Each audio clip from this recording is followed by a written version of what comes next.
Oasis, Wonderwall. Good morning, everybody. How is everyone I like today? when you open with your golden pipes. 'Cause, baby, you're gonna be the one that saves me. I like that song a lot, actually. That's one of those mushy songs I like.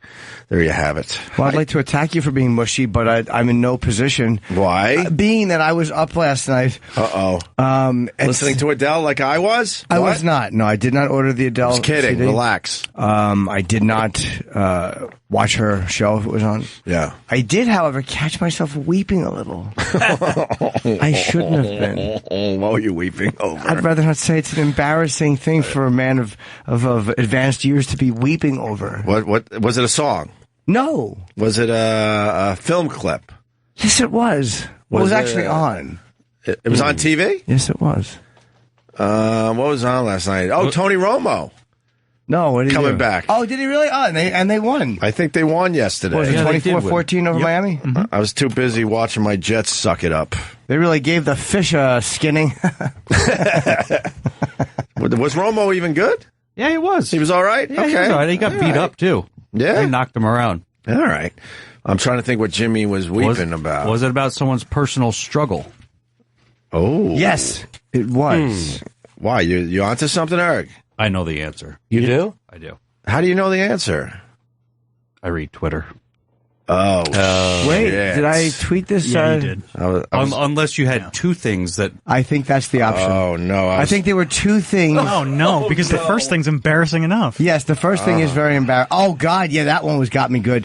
The other was worse. Let me see. What could be worse than that? I was Compared to my first tweet, Yeah. what happened later made the first tweet look like something you write after fucking winning the middleweight title in the UFC. I'm a menopausal woman.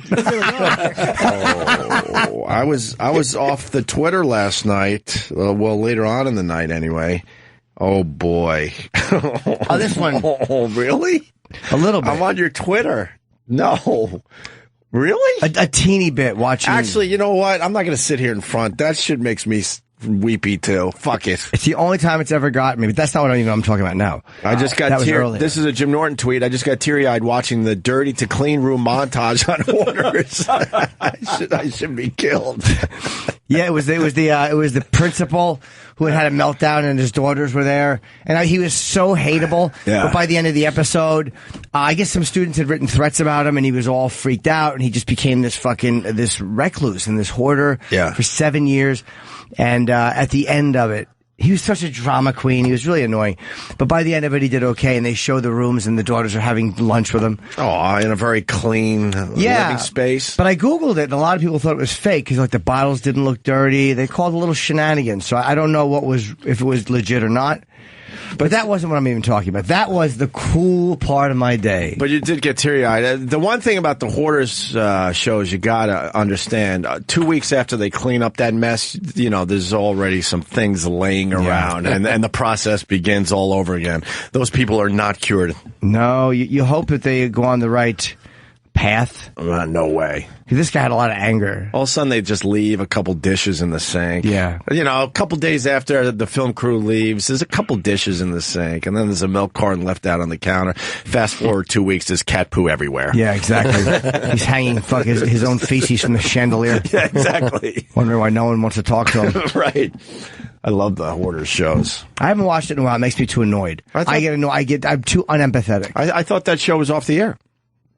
I don't know. This might have been an older one. But Maybe it was some kind of rerun. But that wasn't what really made you cry last night? no, I wouldn't. I mean, that was just the precursor All right. for a little later, a little holiday tears. Oh, it was holiday tears. Well, no, it's a movie you see a lot on the holidays. And I just started watching it. I'm like, this really is a good movie. Was it animated? No. Okay. No, I'm at a fucking point. I'm not a pussy. Was it Elf? No. It was on last night? Yes, it was. Was it on multiple times? I don't know. I don't know. I just know that I started watching it. Miracle on 34th Street? No, I didn't love that one. I hated the acting in that one. Please tell me it wasn't a Wizard of Oz. Well, Travis, it's funny that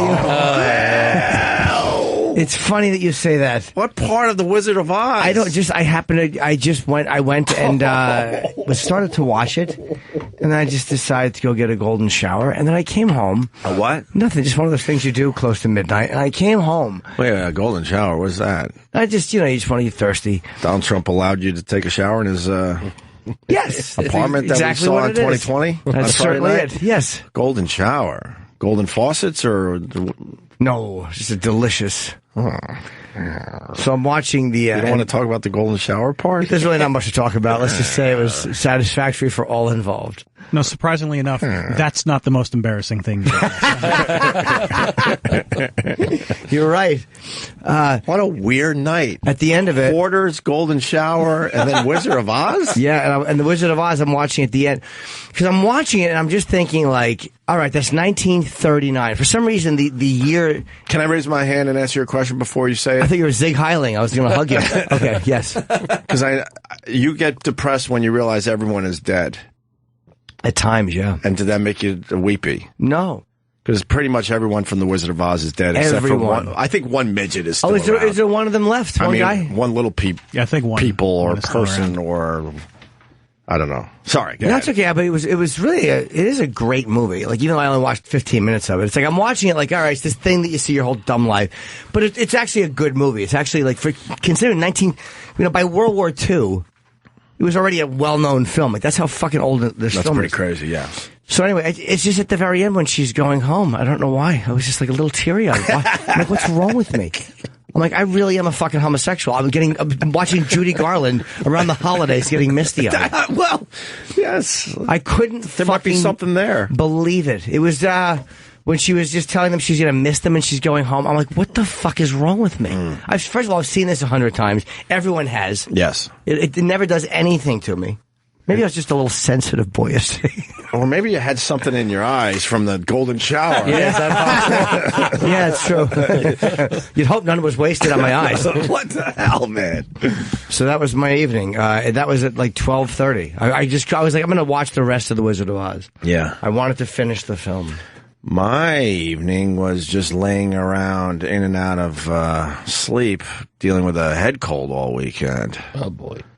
And then I took a shot of NyQuil. Yeah. Oh, wow, man. I want to take NyQuil every night. Really? Yes. I've never taken it. It knocks you out? Wow, yeah, it does. You take the NyQuil, Jimmy, every once in a while? I don't fuck with it, ever. Because that's pretty much a drug, right? It's got alcohol in it. It's very strong. And there's NyQuil with codeine. And like, there's other stuff. Buckley's works just as well for me. Yeah. And it's Canadian. It's got no alcohol. Yeah. Their motto is it tastes awful and it works. That shit works really well. Is that really their motto? It tastes awful and it works. Yeah. No kidding. Buckley's in Canada. They have a nighttime one. Again, there's no, whatever they use in it to make it like naturally fucking, it kills you. Yeah. I took a shot of NyQuil and then all of a sudden I started getting very drowsy, and it was that nice drowsy where you go, oh, I'm going to sleep tonight. Nice. Because my left eye was just pouring water. Mine was for too. A day and a half. Were you watching The Wizard of Oz? No. Yes, it was. We were both just sad watching TV. A couple of girls watching the tube. And then my nose was just pouring, and then the NyQuil took care of it. So now I'm still coming out of the NyQuil. It takes a little bit in the morning, right? Yeah, if I take a melatonin, which I did last night, sometimes the next day it's like you feel like a little like you fucking feel groggy and shit. If we didn't have a short week of radio, I would so not be here. Period. But we got Tom Jones coming in. We have Tom Jones and Dan Soder. Yeah, I want to see Dan and of course Tom Jones. So it's gonna be a great little radio show. I'm debating if I take the Dayquil now or the Sudafed. Dayquil won't knock you out. Dayquil keeps you fucking moving. I know it does. And the Sudafed, maybe I'll just take a little Sudafed, but I'm not as sneezy right now, which is good. Right. And I got a nice voice out of it. Nice scratchy voice. We had a real couple of fucking middle-aged woman weekends. I haven't had a cold, or I haven't been sick in a long fucking time, man. You dabbing your nose? Oh God, it's all red and raw. My chest hurts from sneezing like probably 100 to 200 times during the Jets game alone. I'm not feeling well. I was outside. I caught my death. Somebody get me some chicken soup. Right. I'm very upset. Dorothy's gonna go home, but she's gonna miss the scarecrow most of all. Oh wow. I am. I'm trying to think if that movie would make me tear up at all. Normally, I can't explain. It probably wasn't the movie. I imagine that was just the excuse. My fucking right. Mars still forgets. Mars. Where is it? I don't know. It should be in the other room. What? That's a hell of a phone ring you got there. What is it? Whatever happened to... What is that noise? Yeah, what song is that? I'll look it up. You don't even know what it is? You don't even know? You picked it? Yeah, it came with the phone. Oh, okay. Do you ever get teary-eyed, Mars? As a matter of fact, I do with... How about a microphone? Microphone. Yeah. What makes you all teary-eyed? Like, not the obvious shit. I was watching some Hallmark movies yesterday myself. A Hallmark movie? Yeah, Hallmark channel. Would you Did you watch the Hallmark channel? What's on the Hallmark channel? About 4 hours worth. My wife was making fun of me. What was the Hallmark movie you watched? I don't remember. Mother Beats Her Son. There was one about a... Come back. Mixed martial arts under the TV. Crammed under the console, A Boy's Tale. Yeah, you're supposed to be, you and Kenny are supposed to be the toughest guys here, and you're watching the Hallmark channel? Yeah. Once Upon a Holiday? Which one did you watch? Once Upon a Holiday, 12 Gifts of Christmas, Crown for Christmas, the cast of North Pole. Ugh. I watched one where a toy store was about to close in the town, and it was a big part of the town, so the guy came to close it, but he fell in love with the people, and he kept it open. What was the name of the toy store? Do you remember in the movie? It was a factory. It was a factory, as a matter of fact. Toy factory. But you know, in real life, that would never happen. Nope. The boss still looks at the charts and says, fuck this, we got to close this. No, I'm optimistic. This shithole. Was it a new or old movie, though? These were all new. Oh. Shot well. They're not shot well. They're shot very well. Hallmark has a lot of money involved in this channel. Who is in it?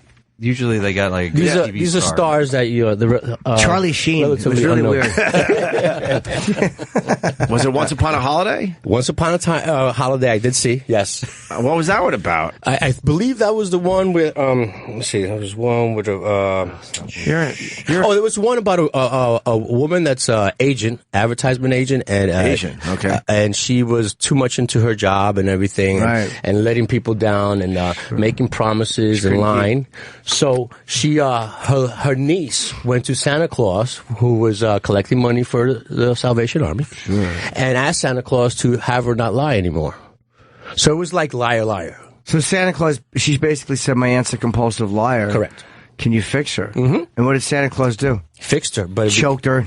This is fucking. He jerked off in her underwear and left her for dead. This is what happens. This is a creepy story of a crime scene investigation. This is what happens to people that had shitty childhoods. They look at these movies where things could have been wonderful and nice. Mars refuses to pee sitting down. Christmas is really important because my Christmases weren't all that. That's a good point. You know what? Travis just said Mars wouldn't pee sitting down because that's not masculine. Right. But yet he watches the fucking Hallmark channel for Santa Claus moments. All day. This is correct. Wait, when you're... Oh, there it is right there. My aunt's a lying cunt. That was the one that was Even when you're pooing and you could get a little urine out, you don't do it? I'll get up. Oh, God, really? You can get everything done right there. I'll get up and turn around. I don't believe you. I believe him 100%. Not every time. I'm sorry? In mid-log? No, not in mid-log. Of course not. No. No, but after some logs are after I'm let done, loose and then you get some urine out. I'll wipe up and I'll turn around. Oh, God, just get it all done crazy. as you're sitting.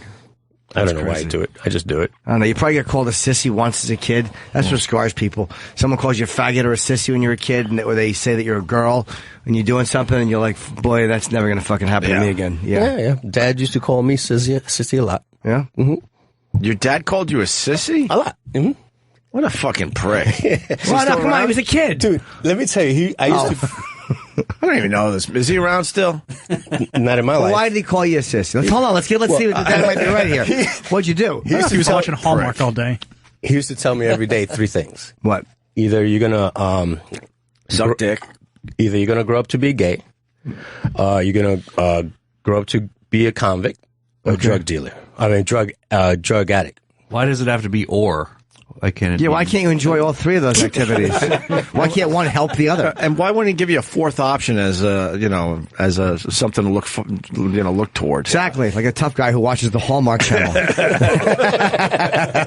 you're going to be a killer who watches the Hallmark channel. He sounds like a wonderful guy. He's a scumbag. What a fucking dick. He was a dick. So you still listen to him though? Every time you stand up to pee, you're listening to your phone. You think so? Yeah, absolutely. Of course you do. How did I know that? Sit down and have a good pee, Mars. Sit down and tinkle. It'll straighten you right up. Who the fuck needs therapy with you guys around? That's right. Just sit down and take a tinkle. Take a tinkle. Take a tinkle. Because watch next week we come into Mars is transitioning.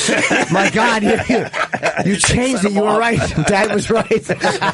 I'll be all transgender. Because no one's around. It's all in your head. So this is what you have to do today. You take a leak sitting down, Mars. Yeah. No one's around in your head. It feels funny. Well, it's relaxing. I love to piss sitting down, but only in mid shit. Like I don't do it for no reason. If I'm dropping a deuce, but I'm on the toilet for a long time. I love a long shit. Really? Yeah, it's a while. It's an ordeal. I'm in and out. I envy that. I wish I was. In and fucking out. Although all this cold medicine has made it a little tougher this morning. I envy people that can just sit down. It's not a big part of their day. They just shit. Done. Well, on cold medicine, you got to hustle it out a little bit. A little more hustle. It's a little tighter. No, I sit Mars, there you for a sit while. down and pee today. I will, sir. And what movie was it? I want to do the preview. Well, the one here were the ones yesterday. A holiday. What time were you watching? It was about 12 o'clock. All right, so you're watching a holiday engagement or a single cent? Oh wait, down a here. holiday engagement, I believe. Charming Christmas. Right there. No, right there. The boy who refused to stand Tinkley. Oh, there it is. Have me looking too. It was either Charming Christmas, which is Christmas is a magical time of year for Meredith, the heir to Rossman's department store, when she reluctantly agrees to play the role of Mrs. Claus in the store's Santaville. When Nick, the new store Santa, shows up, she experiences a little holiday magic of her own. Something about Nick inspires her to want to make Christmas wishes come true. Was it that one? I saw a little bit of that one. All right, maybe it was the 2 o'clock. North Pole open for Christmas? I don't remember the titles. How could you? You were crying through the whole thing. Boy. An ambitious businesswoman devoid of holiday spirit and afraid of commitment inherits her late aunt's cherished old inn at Christmas time. When she decides to sell the inn, a handsome local handyman and a cheerful young elf intervene, helping her rediscover love and the magic of Christmas. And the local landlord, played by Sherrod Small, teaches her what Black Dick has been teaching girls for years. She then keeps the store open just to continue getting plowed by Sherrod in the basement. That was a good one. Can we see a preview of this? That was a good movie. It's a humdinger. Man, your dad might have been right. Yeah.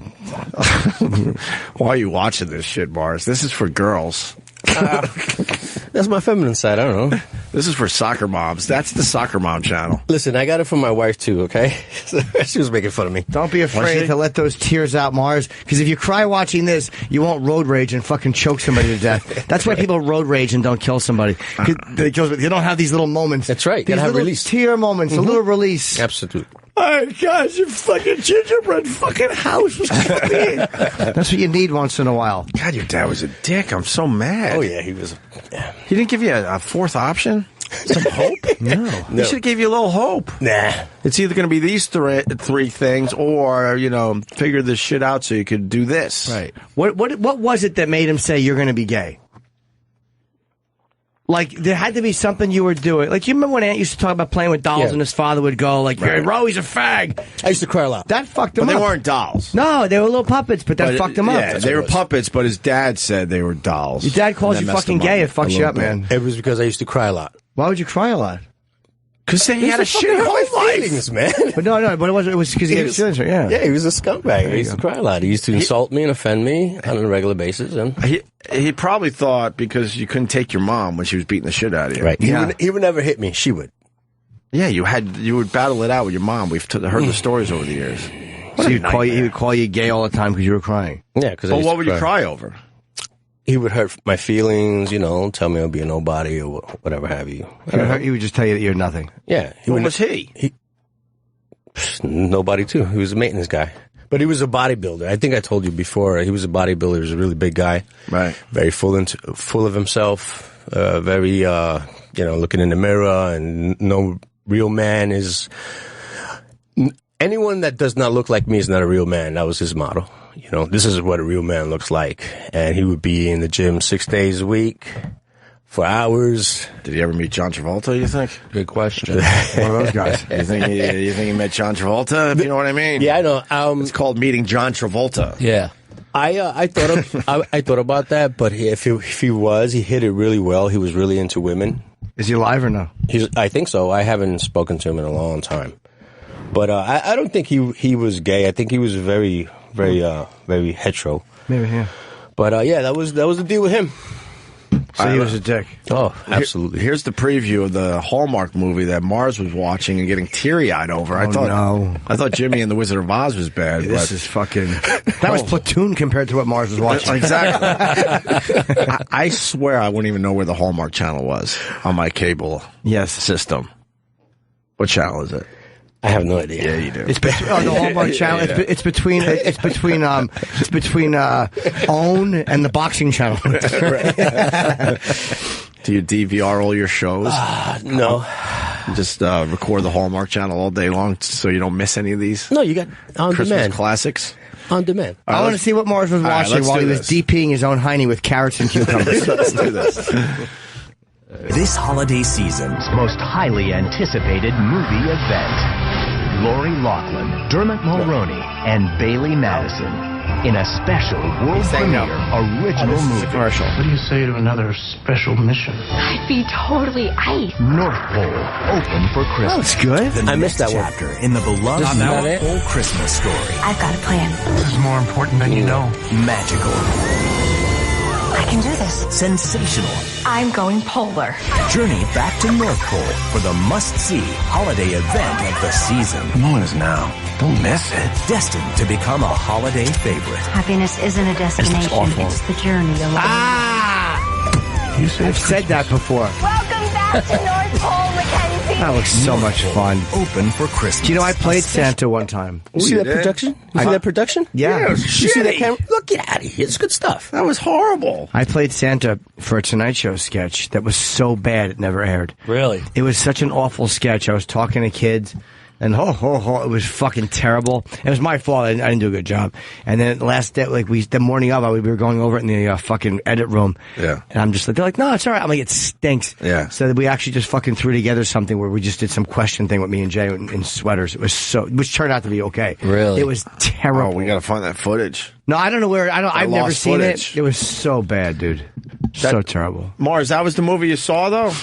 Yes. Wait, no, that was not the movie I saw. I missed it. I wanted to watch We that had to one. fucking play that for no reason? It was good production. You saw the trailer. It was very nice. So which movie did you see? Christmas Incorporated looks like the one. That's the winner. Riley's on the job hunt weeks before Christmas when she miraculously lands an assistant position with a wealthy entrepreneur. He's a headstrong socialite who is being forced to play Scrooge and close one of his factories just weeks before Christmas. Riley, always up for a challenge, convinces him to visit the town and hatches a plan to keep the factory afloat. While there, she catches him in a file trading scandal with Jared Fogle and blackmails him into keeping the store. That's really nice. That sounds wonderful, Mars. Absolutely. Can we play the preview of this I'll one? find that one. Oof. All right. That's awesome. How many hours did you watch the Hallmark Channel? Plus 6. Football was on yesterday. Fuck football. You don't watch Good boy. football? I do, but, I didn't want to watch it yesterday. Who's your team? I don't really have one, but I'll watch the Giants and the Jets. Mars didn't want to watch football. He was watching this. He was getting in touch with the little gentler Christmas side of himself. The other side of him. Mm-hmm. Yeah. Nothing wrong with that. No. Just a man getting a little weepy-eyed watching some Hallmark stuff. It's all right. Happens. right. I don't even know if we can find the... I'll find it. Christmas here Incorporated. it is. Here it is. Look at that. Yes. All right, here's the watch a preview. You really enjoyed this one, right? I like it. This Christmas will be extra special. This countdown to Christmas, career girl seeks job. You're hired. Good with grinchy bosses. I don't celebrate Christmas. You've got your work cut out for you. Consider me your Christmas cheerleader. And has a knack for Christmas miracles. Nothing is impossible at Christmas time. Thank you for giving Christmas back to me. Christmas Incorporated. On Hallmark Channel, the heart of TV. Oh my God, Mars. Well, I don't want to spoil it for you guys, but I can tell you a little bit about the movie. Spoil what, my day by showing me that? Where's your dad? I want to take him out for drinks. Yeah, oh my God. exactly. What the fuck? Right. Holy shit. It's okay if you're gay. Relax. True. Don't worry about it. It's 2015. If you're gay, it's okay, buddy. Yes. Oh my God. You're a trained killer. What are you doing? It's a good movie. The guy didn't You actually go to Brazil to trade. Yeah, But, you know, and other things. the guy didn't believe in Christmas and stuff like that. How could he not? And he turned around because his grandmother died, and she made it such a great event that when she died, she took everything with her. Christmas died for him. Exactly. That's see, he's not a bad guy. He just loved grandmothers so much that when she, quote unquote, I'm saying died in air quotes because I've seen this, he smothered her with a pillow. Yeah. Like when Caligula wanted to take over and he fucking smothered Tiberius. That's what this guy did to his grandmother. Exactly. And they fall in love at the end probably because he's a good-looking boss and she's young and and she's looking for dick. Yeah. Do you think that stuff when you watch these movies? Then in the end, she's looking for dick. He's looking to put it in. Ultimately, that's what we're all doing, right? Well, yeah. I mean, they could cover it up and make it look like it's a family movie, but in the end, she wants that dick, that sweet dick of his. Yeah, and she lied too. She gave him she gave him the resumes got switched, and she let it ride on, and she was writing on that false resume, but she built a rapport with him and trust and all that good stuff, and ultimately it came out, and they had a fallout. And then they got back together. God, what was the fallout? What happened? They broke up, and she went her way, and he followed her home. Oh, that's cool. Yeah. Stalkerish. Don't listen to what she says. Right. I like that. Yeah, don't you take cut the no throat for of an someone answer, she was on a right? date That's with. right. Yeah, exactly. Right, No Mars? means yes. That's right. Don't take no ever, right? And he brought her back, and they were happy ever since. It's right. He brought her back. You watch these movies by yourself? No, I had the family in the room with me. I forced my kids to watch. Ew, did they hate it? Oh, man, they were playing their devices all weekend, all Saturday, so I told them to get off the fucking devices, come hang out with me and watch these movies. Why don't you just listen, hang out with me, we'll talk, and we'll let them pick what you're going to watch. I don't want to talk to them. Not all the time. They talk too much. Mars is trying to force you're trying to force Christmas spirit into some Christmas spirit into your family. Oh, they're great with the Christmas You do know spirit. that it's not even Thanksgiving yet. What are you doing? Yeah, that's what they This were. shit starts after too Thanksgiving. early. They were, right. All three of them were fucking killing me on that. It's not even Thanksgiving, Daddy. Why are we doing this? The norm is after Thanksgiving. The norm is after, like Ronnie said last week, after Santa Claus, closes out the Thanksgiving Day parade. Then Christmas starts. Oh, that's how it used to be. And here's Santa welcoming in the Christmas. But you got to move with the times. Everybody's is doing it earlier, so am I. Well, they start right after Halloween now. Why not? So, what movies are you looking forward to? Good question. Give me 5 holiday movies you're looking forward to. Elf. Every year, Elf? All right, hold on. Let me write this down. Oh, yeah, I'm going to write down. Good choice, by the way. I don't mind it. I don't mind the Elf. Give me 5. You got to watch Miracle on 34th Street. Every year. Stunk. You got to watch That was it. awful. At least a little bit, not the whole thing. I didn't Just like have it. on. It was dumb. But why do you have to watch? Just because it's a classic? Yeah, it's a classic. It's the norm. It's dumb. It's a dumb movie. All right. And then, I forget, it just escapes me right now, but Jimmy Stewart. Wonderful Life. There you go. Wonderful Life. Wonderful Life, okay. What about like some Home Alones? Yeah, if they're on, I watch them. But then They're not I don't. your favorites, though. Not my favorite. And I also forget the title of the one with the redheaded kid and glasses, and the father, the bike. Christmas Story with the He licks the pole. Yeah, Christmas Story. Yeah, that one. With the BB gun. Every year you got to watch that. Yeah, leave it on. Do you throw a cartoon in there? Yes, absolutely do. Which Any one? of the Peanuts. What? Peanuts. Oh my God. Stay away.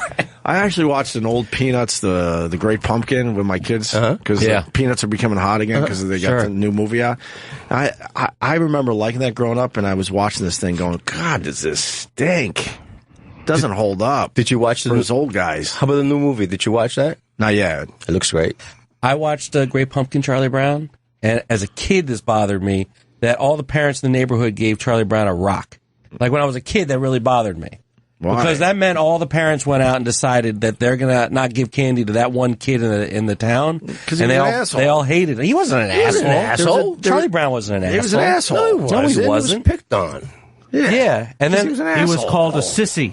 He was called a sissy. And then he would be gay when he Was he grew up. really called the sissy? No, I know. kinda. He was Sheen. Charlie Brown, actor, pleads guilty. I'm mentally ill. Yeah. Peter Robbins, who's almost 60, is expected to be sentenced to nearly 5 years in state prison. What did he do? Criminal threats against the San Diego County Sheriff. Oh, wow. He was the voice of Charlie Brown? One of them, yeah. Oh, no. One of the many? Yeah. Wow. Oh, I understand. I can see if it was the voice of the fucking teachers. You know, we did somebody, you know, who wrote death threats to the president or something. Like, I was never heard. Yeah. No one ever heard me. Oh, here's a story. Now you'll hear me. Wow, I know. The voice of animated TV character Charlie Brown pleaded guilty to 2 charges in a San Diego courtroom today. Peter Robbins pleads guilty to 1 count of attempting to make a criminal threat, the other for making a criminal threat. 2 charges were dropped. The former Peanuts star previously acted out in the courtroom. Today he calmly told the court he suffers from mental illness, bipolar and paranoid schizophrenia. I want justice to be served, but I'm mentally ill. To stick me 3 years in a state prison. I mean, every time I went to kick the goddamn football, she moved it, and I'd bang my head. Not benefiting the justice system, I don't feel. He doesn't sound like Charlie Brown. I'm entitled to at least a second chance. It'd be great to take that audio and put it on the animated Charlie Brown. Sure. Yeah, that'd be I'm mentally ill. But which ones did he do? Did he do any of the famous episodes, or was it Charlie Brown Christmas, Great Pumpkin, Boy Named Charlie Brown? They would those are the big ones. Those are the biggies. They would revoice them every few years. Why? I don't know. Oh, I probably didn't have to fucking pay people. Maybe not. I don't know. Hey, just to get back to my list, I'm sorry. Yeah, Polar That Express. list stinks, by the way. Polar Express. I read lists pulled out of fucking students' notebooks that made me feel more Christmassy than this. The Polar Express. Excellent movie, man. Excellent movie. It's not an excellent movie. Something is going on with Mars. You are trying to push Christmas into your house. Do you watch all these alone? Do you watch them with your family? I force my family to watch it with me.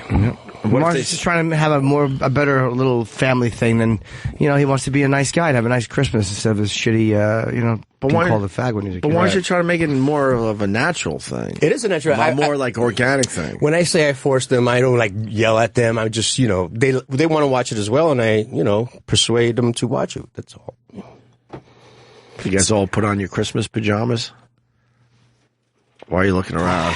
I know you got Christmas pajamas. It's okay, Mars. Your dad's not listening. You know what the deal was? It's okay. He's not going to come through that door and call you a sissy. This is the truth. You're in a safe place. I had nothing to wear yesterday, and I just pulled out some pajamas, and they were the Christmas ones. Nice. What's on your Christmas pajamas? There's no way that was a coincidence. That was like, oh, it was the only clean thing I had while I'm watching a whole day of Christmas. I'll tell you what's on his Christmas pajamas. Fucking knee pads and a hole in the back. Oh, God. They're on backwards again, Mars. Yeah. No, this is the way they're supposed to go. Right. What's on your Christmas pajamas? Well, I got one that's just the Christmas colors. Sure. And the one I wore yesterday had little sleds on it. Sleds? Little sleds. It's creepy because it's too early. But that's all I grabbed. I was being lazy. You didn't just grab them. You were all excited to put on your Christmas pajamas and watch some Christmas movies with your family. No, I grabbed it by mistake. Forcing Christmas upon your family in mid-November. We're not even at Thanksgiving yet. Well, they got to get used to it because everybody else is doing it, so.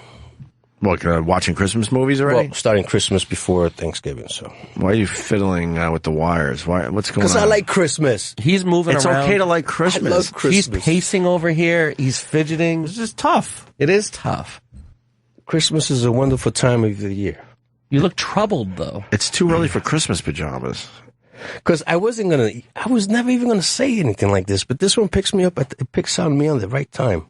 I'm not picking on you. And I just had to be honest. I said your dad was a fucking... No, you said, no, you picked on me. Hey, what did you do this weekend? You said or something like that. What did you watch this Sunday? All I said, we lucked into this because Jimmy was crying over the Hoarders thing. And, a little teary-eyed. I wouldn't say I wasn't openly weeping. Sorry, and teary-eyed over Wizard of Oz. They don't understand that. You could just be a little red-eyed and a little... So then I asked you if you ever got teary-eyed, and now we're at this place. Yeah, he opened up a chapter. All right. You have any family traditions for Christmas? No, not really, because like I said... Do you make the popcorn and kind of with the needle and the thread? No, I never done that, no. No? No. That's a fun Christmas activity for you and your family. They'll appreciate that. We'll keep mistletoe around up on the crown molding or whatever have you. I'm thinking of something else you should fucking put up there and wrap around the crown molding.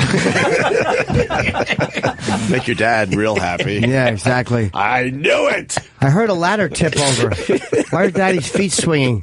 It's a new tradition, kids. Oh, Lord.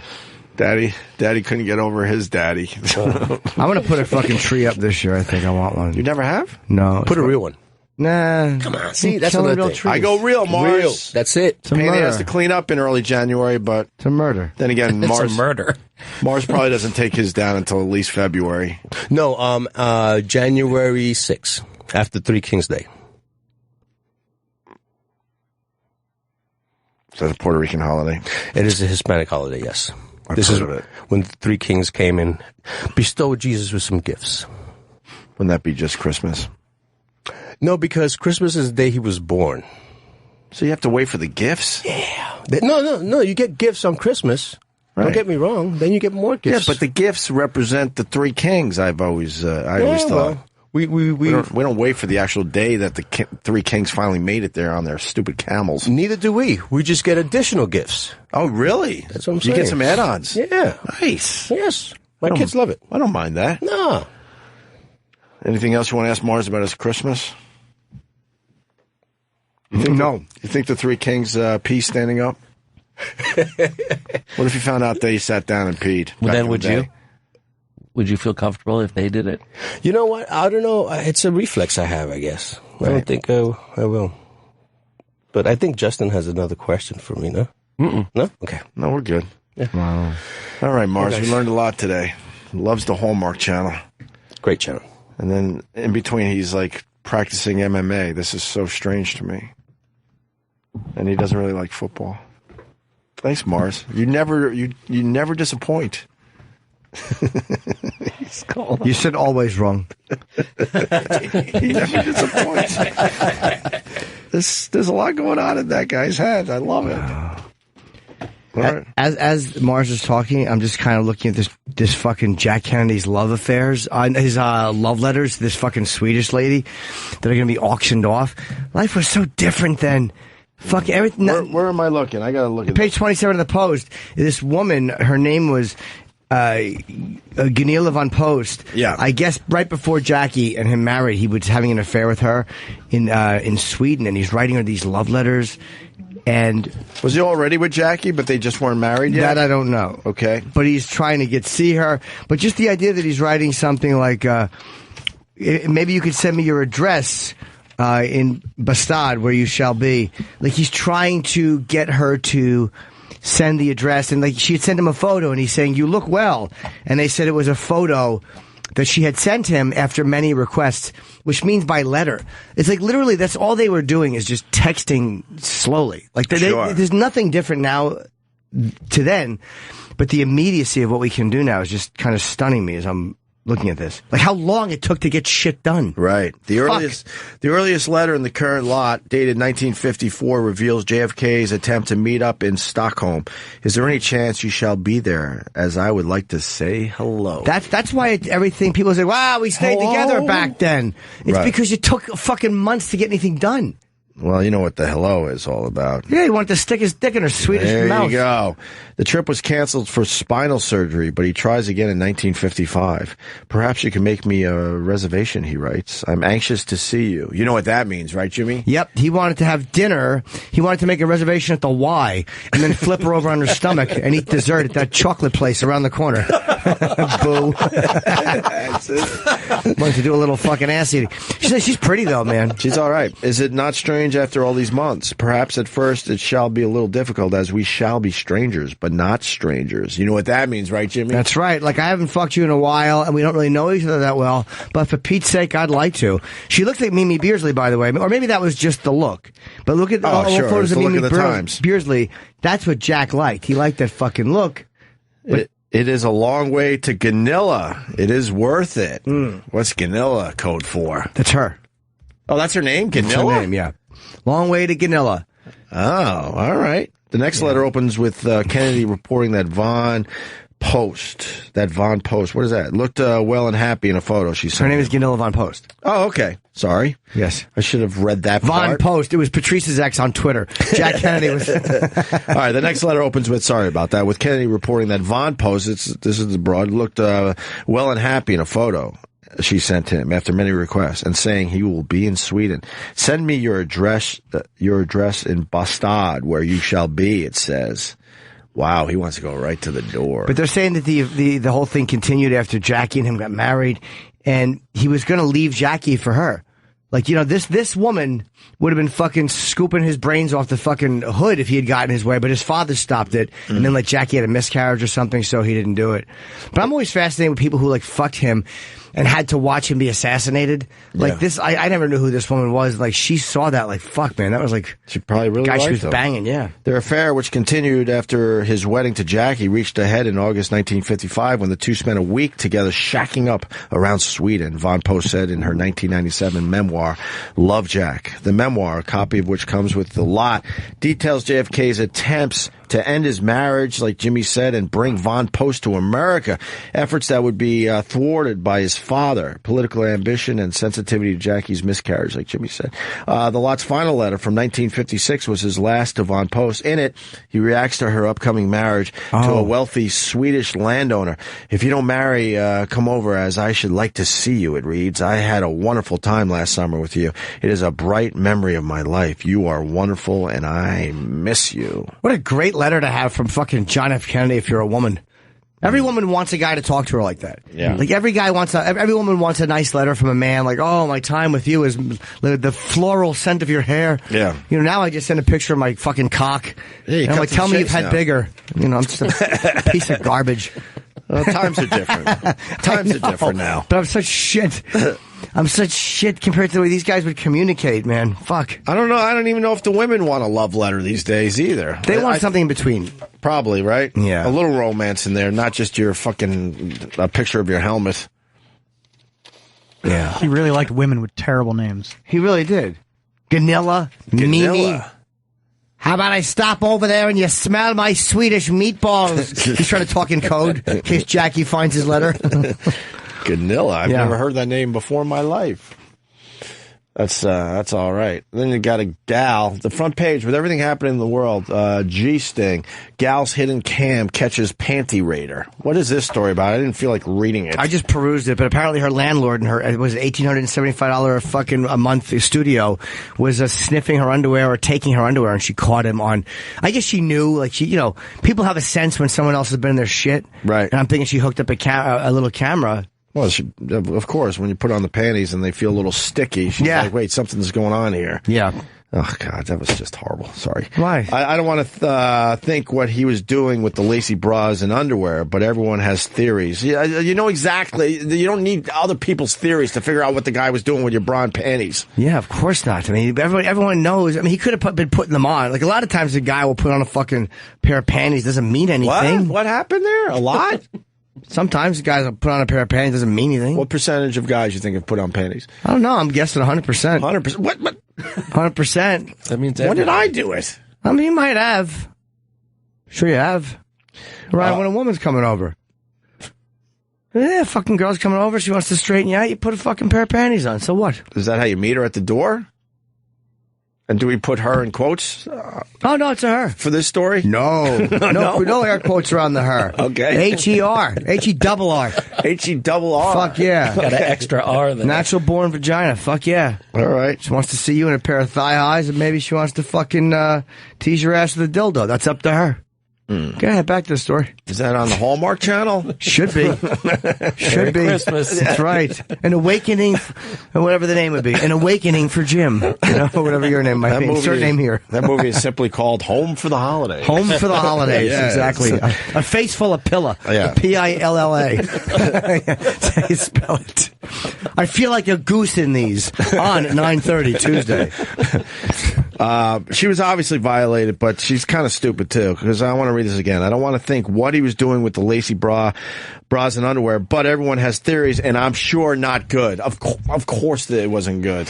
He was either using them to whack off, or he was putting them on. Yeah, one of the two. I mean, they're both winners. And he probably had a couple sniffs. He probably got a couple sniffs out of it. Well, was he going into a drawer or hamper? That will tell you a lot about what he's into. If he's going into the hamper, he wants them to use with her scent on them. Well, hopefully taking her socks, too, if he has any kind of common sense. Well, I could read a little more if you would like. Course. Manhattan financial analyst went undercover to find out what was happening to her underwear. So the guy wouldn't put the underwear back? There's a still shot right here of the guy absolutely sniffing them. And nabbed her apartment building super it's a super, Jimmy, by using a hidden smartphone camera to record him sneaking into her pad and then sniffing and swiping her lingerie. So we'd go for a big sniff. We have the clip. Yeah, let's see the clip. Oh, good. Oh, boy, is this guy in trouble. Just took a... Oh, he can't wait to get in that closet. What a fucking creep. I know. Why wouldn't she just leave him where he could find him? Oh, him. Creep. This guy fucking rules. He grabs them. He knows where they are. Grabs them. He sniffed it quickly because he couldn't wait to get out of the apartment before getting the sniff in. Then turns off the lights and leaves the apartment. Yeah. Disturbing surveillance video captured via an iPhone, blah, blah, blah. Enter Ashley's East 55th Street apartment. Flip on the lights after disappearing from view for about 6 minutes. Reappears holding a pair of Victoria's Secret underwear to his face and taking a deep whiff. Good boy. Jesus. Atta boy. I don't want to think what he was doing, but everyone has theory. Well, I have a theory. God, we know what it was. What's your theory? He was taking them and having them laundered and returning them. Nice of him. That's my theory. He would smell it. Maybe he's like one of those he's the fucking thong whisperer.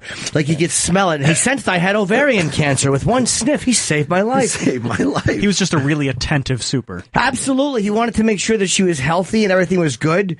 And they didn't have any pets in the apartment. Maybe it's a no pet building and they suspected that she had a dog, so he was smelling her panties for peanut butter. That's my theory. She wanted her purple lace bra for her last trip to Where was she going, this hussy? To the Hamptons. And it was gone. As time passed, a series of undergarments disappeared, including a black and gold bikini top, a tan bra, and at least 3 pairs of panties. This is the question you wanted answered, Jimmy. I also realized at that point that underwear I had worn that weekend that were in the dirty hamper were missing. She said, describing the moment in July when she put the pieces together, when she finally went, aha! Yeah. Figuring it was an inside job, she set up the iPhone, the video camera, whenever. So she set it up with one of those things when it detects motion, it starts recording. Hid the phone, blah, blah, blah, blah. She should be arrested for this. Let's see. Illegal surveillance of a man doing his duty. She should be fired from whatever job she has and arrested. Oh, so she leaves. 10 minutes later, the phone pops on because it detects movement. He saw me leave. He saw me with my bag, and he knew I was heading out, she concluded after viewing the video clip. Wow, she's really figuring all this shit out. So I wonder if she went for the whole weekend and just checked the phone when she came back, or did she come right back? She probably could check it from her other phone, maybe. Maybe. For burglary, sexual motivated felony. She's pretty, too. What's the iPhone app? That sounds like a good one. I should get that and then just use it on myself. Catch myself doing things in the house that I might not remember I'm doing. Gotcha. Yeah. He copped to the panty raid, admitting, I went in today to look around. I took a pair of panties. I left. I went downstairs. I sniffed them, and I threw them in the garbage. That's good, boy. Where they belonged. Looks like he was disappointed in the smell. Yeah, where they belonged, in the trash. He threw them in the garbage. Sometimes you do that. I want to set one up around my own house and just fucking catch myself. I think sometimes there's things I do I don't remember. Yeah. Crying at the Wizard of Oz. Yes, yeah. I'm like, what happened? You ever go into your fridge and all your cucumbers have shit on them? You're like, what the heck have I been doing around here? Oh, my God. Oh, my God, there's shit on my yam. What have I been doing? There's shit on the head of my yam. Oh, no. The creep super added, I went in another time a few months ago. I don't remember when. All right, that's all he says there. He's free on $50,000 bond. All right. Couldn't be reached, blah, blah, blah. There you go. Yeah, his job might be in jeopardy. She's got a big chin, but besides that, she's all right. Yeah, very pretty girl. I'd like to give her a hug. It's all right. But you know what? How creeped out she'd be to any freaky shit after this, though? She would want nothing but traditional sex. Like, just hold me. I don't even want to make love. Oh, shit. You know that whole thing where I said you could try on my panties while I spanked you? I don't want to do that. But why? I'm not the guy who took them. I actually don't want to do that. I just want you to hold me. Yeah, I want you just to be a man. And we're going to watch the Hallmark channel. She's very pretty, though. Wow. What a lovely girl. I don't like her neckerchief. Yeah. Her neckerchief is annoying me. But she's in Hamas. She's got a Willis chin, though, unfortunately. I don't mind that. It's a nice sturdy jaw. Sturdy girl. Although in that picture, not as bad. But look how big her chin is in this. She's got kind of a Willis chin. A Rumor Willis? Yeah, like one of the kids. Yeah, sorry. She had it fixed. What are you going to do? She looks good now. What? Rumor Willis. I think she had it fixed. She had her chin fixed. I believe she did. That was a story in the paper, I think, in the old gossip. I was perusing the old gossip rag, as I'll do from time to time to get the juicy tidbits. She looks good there. Even with her big chin, she's cute. I mean, she's not an ugly girl. I like her little tattoo and her big fat bosom. She's lovely. Oh, yeah. Pretty smile. I think she did get her chin fixed. Yeah, maybe she had cheekbone implants, too. Thank you, Kenny. Kenny just grabbed my cock. There's a before and after there. She looks all right. Yeah, she's pretty. But I would take her even with the first. She looked like a girl I dated many years ago. In the top 1, 2, 3, 4th picture in, there was a girl I dated many years ago when I started doing comedy. Yeah. And she looks like her there. Girl who I was fucking one time, and I arced my cum when I came and I shot on her awful cat. I've been telling that story on stage. Her fucking cat Jingles was a real fucking shit cat and hated me. And I fucking was kneeling on the bed fucking her, and I pulled out, and I arced it off the bed and hit Jingles. On purpose? Of course, I hated that fucking cat. I love animals, and that cat treated me so terribly. Every time I came in the house, it would attack me. She would be petting it, and the cat would be calm, and I'd be like, hi, Jingles, and that motherfucker would scratch me. You got to think, when you go into a girl's apartment and the pet attacks you, that you got to wonder what's going on with that pet when you're not there. Yeah. Because why else is it getting so aggressive? She lived with her dad, too, and her cat was a spastic. It had, like, something wrong with it. It had, like, an equilibrium problem. I think that was like, it was born fucked up, and it would like walk all fucking choppy. It looked like The Ring. The girl from The Ring. Remember how she walked? Sure. That's how the cat walked. All the time. So it had an equilibrium issue. She treated it well. I mean, she loved the cat. Yeah. But I hated them because I'm such an animal lover, and when you love animals, and the fucking there's one who's just a cunt to you, it's really hard to not be angry at it. So I fucking arced a load and shot right on Jingles' back. What did Jingles do with the load? We had an understanding from that day forward. He understood. Yeah. That there was more of this coming. I'm much more dominant than you think I am in this fucking situation, Jingles. I've been tolerating you scratching me because I like you're small. You were angry at an animal named Jingles. Yeah, I was. I fucking straightened him right out, too, after that. When you're a cat and you have we have a man's jizz on your back, you suddenly understand, oh, this guy hasn't stepped on me because he's being nice. Wow, she looks a lot like Rumor Willis. Yeah. Yeah. It was a warning shot. That's exactly what it was. Mm-hmm. All right, we got food. Why don't we take a break? I think we got Dan Soder coming in today. We're supposed to. Yeah, he might have died. Well, it's a shame. And Tom Jones, looking forward to talking to. Yes. Wait till he comes in, I'm going to go, you look like a real sex bomb. Yes. Ooh, let's play Sex Bomb. Let's play some Sex Bomb. When he sits down, I'm going to go, what's new, pussycat? That's what I'm going to say to him. Right. I'm going to say, hey, I couldn't think of another Tom Jones song. Oh, Mars was in here. Oh, boy, she's a lady. Whoa. What a lady. What do you got going on, Jimmy? Anything? Just my normal gigs. Florida was really very enjoyable. Thank you to Jacksonville. Nice. I had more people here this time than last time. It's nice to see the kid is steadily improving from market to market. A little growth doesn't hurt anybody. Yes, well, I guess it does hurt a lot of people. Sorry. Yes. Thank you for coming. And on sale now, Tampa is on sale Thursday through Saturday, January 14, 15, and 16. Everything has been getting rescheduled. That was an original date, and then I switched to Atlanta, and now I'm back to Tampa due to a whole bunch of fucking crisscrossing errors. Okay. San Francisco is next weekend after Thanksgiving. Like, not this coming one, but the one after. Okay. Everything's on sale December 31st, New Year's Eve. Alabama, Scottsdale, Louisville, Fox Theater, Austin, Texas, Moon Tower, Las Vegas, and a whole bunch of tour dates. All right. I am out paying for a new mortgage. Nicey nice. We're going to do some other shit next. Obviously, stay there. Yeah, we're back with Dan Soder in studio. What's up, Dan? Hey, guys. Got to make believe I haven't talked to you for the last 10, 15 minutes. Yeah. That was some good material we just did back and forth. Just talking about edibles. That's why, I mean, I hate talking to anyone before they come through the studio. Even people I know very well. You just make them wait in the hallway. We usually do that. Make it awkward. Is this Sex Bomb? Little sex bomb. We got Tom Jones coming in later. How many women did he fuck? I mean, I guess you just asked. In his book, he says that it was somewhere between 7 and 11. Wow, that's a lot. Yeah. Wow. He's quite the little bobcat. Is that really what he says in his book? No, because what we were talking about earlier. Jim's I'm going to defend this point. I'm going to defend this point. Because he's not talking about, he's leaving a lot out of his book, so. That's what I hear. I hear he doesn't address a lot of the fucking, which is really what I want to hear about. Well, that's not a bad question, according to his book. No? I don't know. He doesn't admit that he's slept with a whole bunch of women in his book. Wow. I had ice cream last night. That sounded like a sad elephant. Oh, boy, do I want to throw a name out right now. Why are you looking at me? I'm looking at Travis. You're not. You're looking right at me. Looking at Travis. You're looking right at me. I don't know. You're a little paranoid. He wasn't looking. No, he was looking right at me. There's no paranoia. I want to go back to this. How many women does he admit to having sex with in his book? That I don't know. This guy's legendary for that shit. Yeah. Good looking dude. Yeah. Very, all right. Look at him, huh? What a... It's not unusual. I thought he was here. What a sex bomb. Yeah, he was a fucking... What a cum machine this guy was. Cum machine? This guy was a cum machine. You know what they say about old Tom Jones? Real cum machine. I didn't realize a fucking 100 million records, man. Wow. That's a lot of records.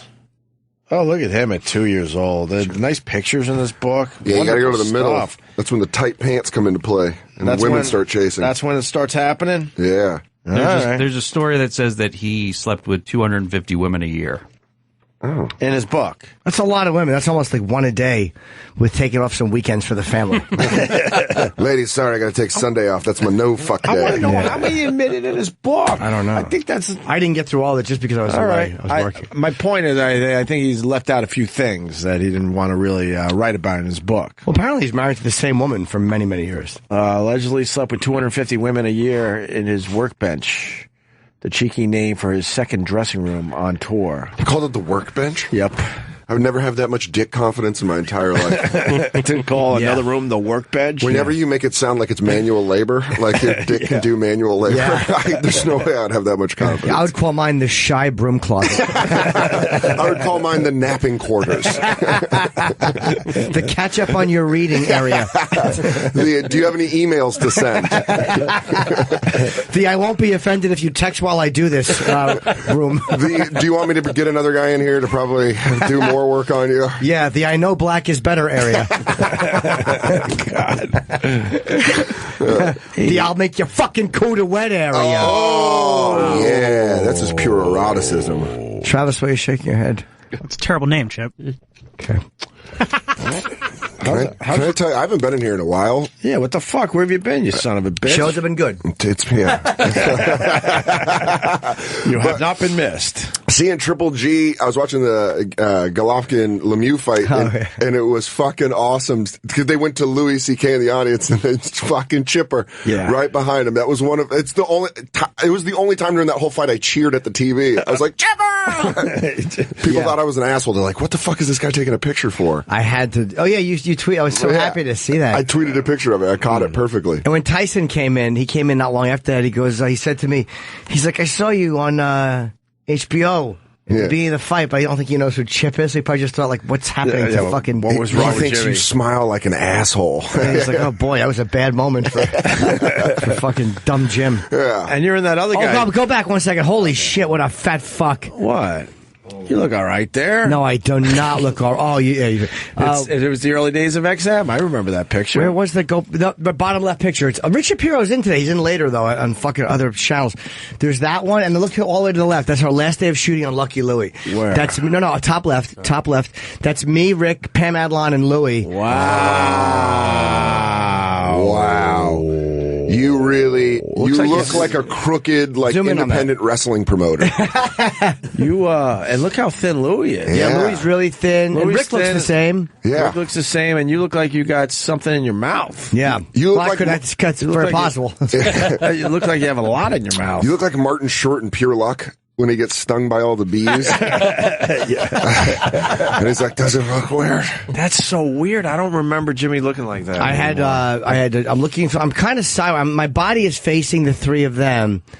And I didn't realize how fucking tall Louis is. Yeah. Is Louis that much fucking taller than me? Probably. I'm a little shrimp. I'm a little guy. Louis probably... Is he 5'10"? That really annoys me. 5'11"? I mean, he might be 6 foot. That big but the galoot. thing is you look 10 years younger now than in that picture. Do you think? Yeah, you look much younger now without the Dan, weight. I heard you. I just wanted to hear it twice. Go on. You're preaching to the choir. Next time I compliment you, I'm going to give you a boa to throw over your shoulder.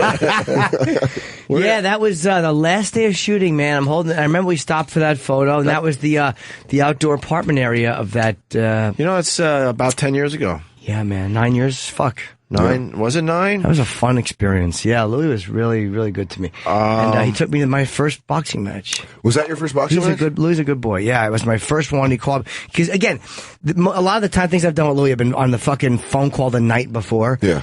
And I did the Dane Cook episode I did because I was hopping to be in town the night before. And this one, he goes, "You want to go to a boxing match?" And I'm like, "When?" And he's like, "Tomorrow." And I was in the city. Yeah. I'm like, "Yeah, I'm just doing the Cellar," so I canceled. And went with him to the Triple G fucking title fight. Which was, by the way, a fun fight to watch. Dude, it was so good. Triple G's one. He's really great. You still watch boxing? Yeah. I watched the Canelo. I can't get into it, and I was all in with those old timers. Well, which was before your time when it was Frazier and Foreman. And that was the Ken Norton and. That was the golden, it that was the amazing. best the heavyweight division's ever been. Ridiculous. I don't think it's ever been as good as that. But I think even the Tyson years. Yeah, but I think right now, if you watch the middleweight, super middleweight, light heavyweight, there's a lot of fun guys to watch. People Kovalev, Andre Ward. The heavyweight division wasn't as amazing when Tyson was fighting. There was some good fighters, right? But he wasn't fighting, guys like Ernie Shavers and fucking Foreman, and all those guys were already. Yeah, he was fighting older great guys. Chuck Webner. Let's not forget about Chuck Webner. My favorite knockout of Mike Tyson's of all time, Donnie Long, just some dude. He beats the shit out of in 90 seconds. But I think now there's a lot of good boxing in the, like I said, in the middle divisions. But the UFC is messing that whole world up a little bit. I think you could enjoy. I would rather watch a UFC event than boxing. I think it depends on who's fighting for me, but because I still really like boxing, but I like UFC too. It really is just what the pay-per-view is. Where's your 49ers at these days? Oh boy, thanks for bringing that up. I always have to bring it up when you come in here. It's you and your fucking Wu-Tang of teams. The Niners lost 29-10 to the Seahawks last night in Seattle, but Blaine Gabbert, that gorgeous son of a bitch, threw a touchdown pass. Yeah? And that's where we are, Opie. We're excited for touchdowns. Kaepernick might be done for good. Yeah, he is. He should be. What happened? What do you mean for good? He stinks. They need to get rid of him. They put him on the IR. For what reason? For a non-throwing shoulder injury.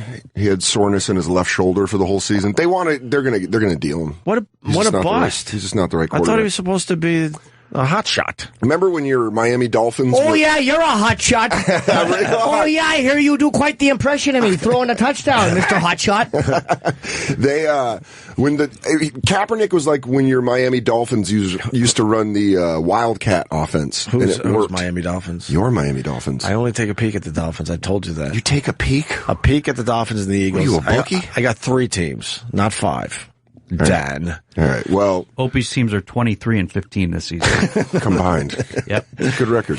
My number heading one to the playoffs. Look, because I'm getting so much shit now. I gotta say, my number one is the Jets. Oh, they lost, and then the Bills, and then the Patriots. That's how it goes. They play tonight. I do like all 3 teams, and it's stupid. And we can move on because it's brought up every single time. But the Niners are going to get rid of. They're going to get rid of Colin Kaepernick. What happened? Is he a bust? No, I just don't think he's. I don't think he's a good quarterback. So I think it's time for them to move on.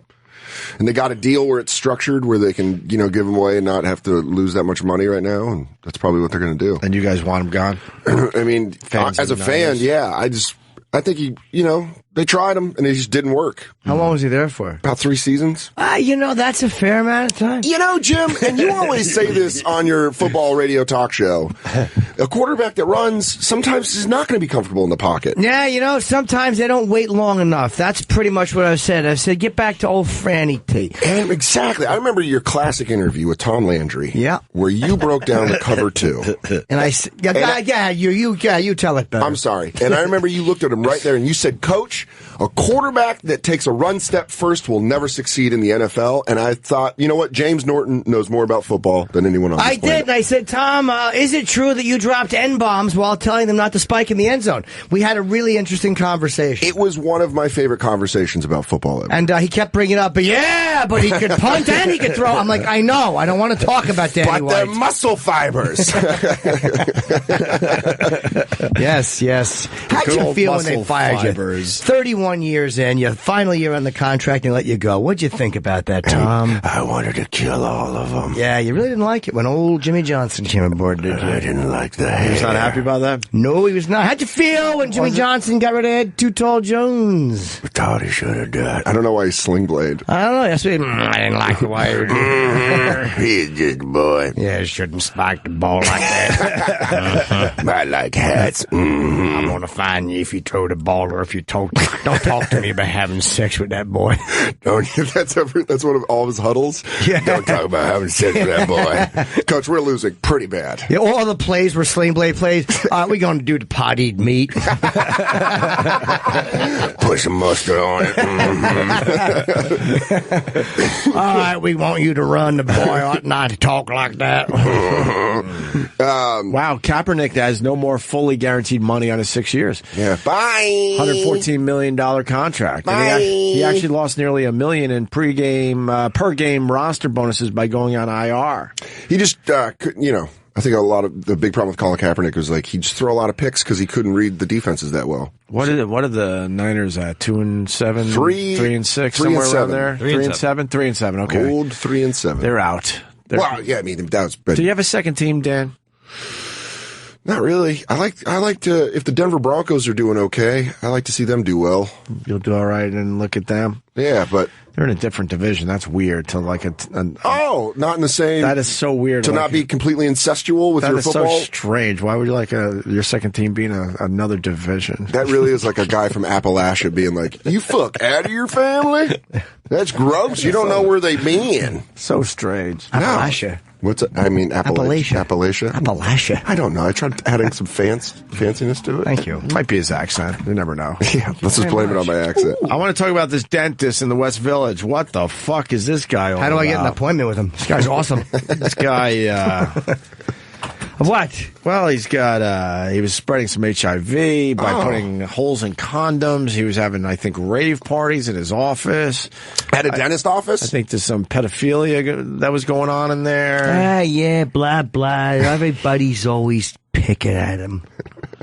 New York dentist arrested for drugs, child porn, and trying to transmit HIV to sexual partners. This guy's going for the trifecta. Yeah, what else did he do? Chew gum in class? Did this, he did that. Uncle Paul's new favorite person. Sure, I used to go to him get my teeth fixed. Yeah, all the time? I'm like, I got a rotted one here. It smells.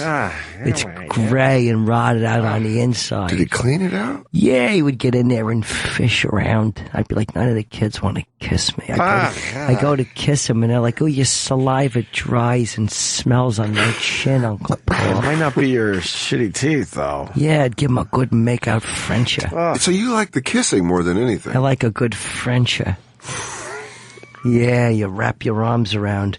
And they're so small, you can actually touch your own shoulders while you hug it. You ever go in for a Frencher and you can touch your own shoulders as you hug it? It's so descriptive.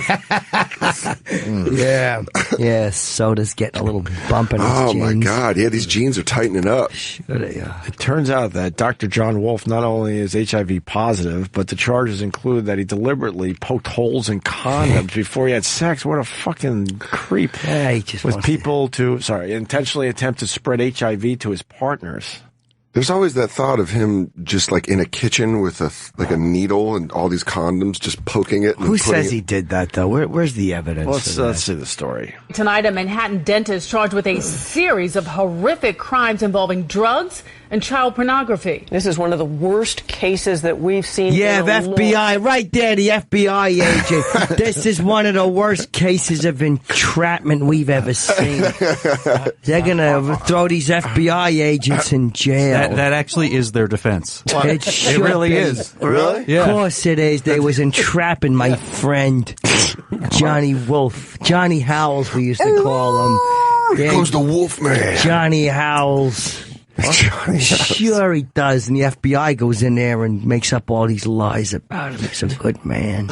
Aren't they all the worst cases? Yeah. It's the worst case of entrapment I ever heard.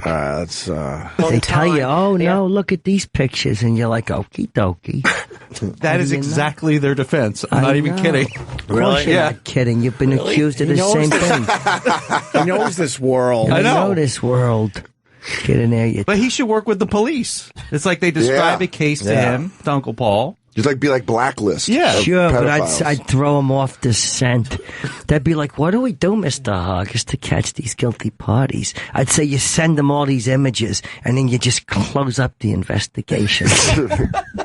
Give them access to all your back files. Yeah, you close up the investigation, and eventually they'll lead back to you. Trust me. Go work on other things. I got this. And I warn people. Throw your computer out. It's a setup. Maybe it wouldn't work so well. Yeah, or it would. You gotta be patient.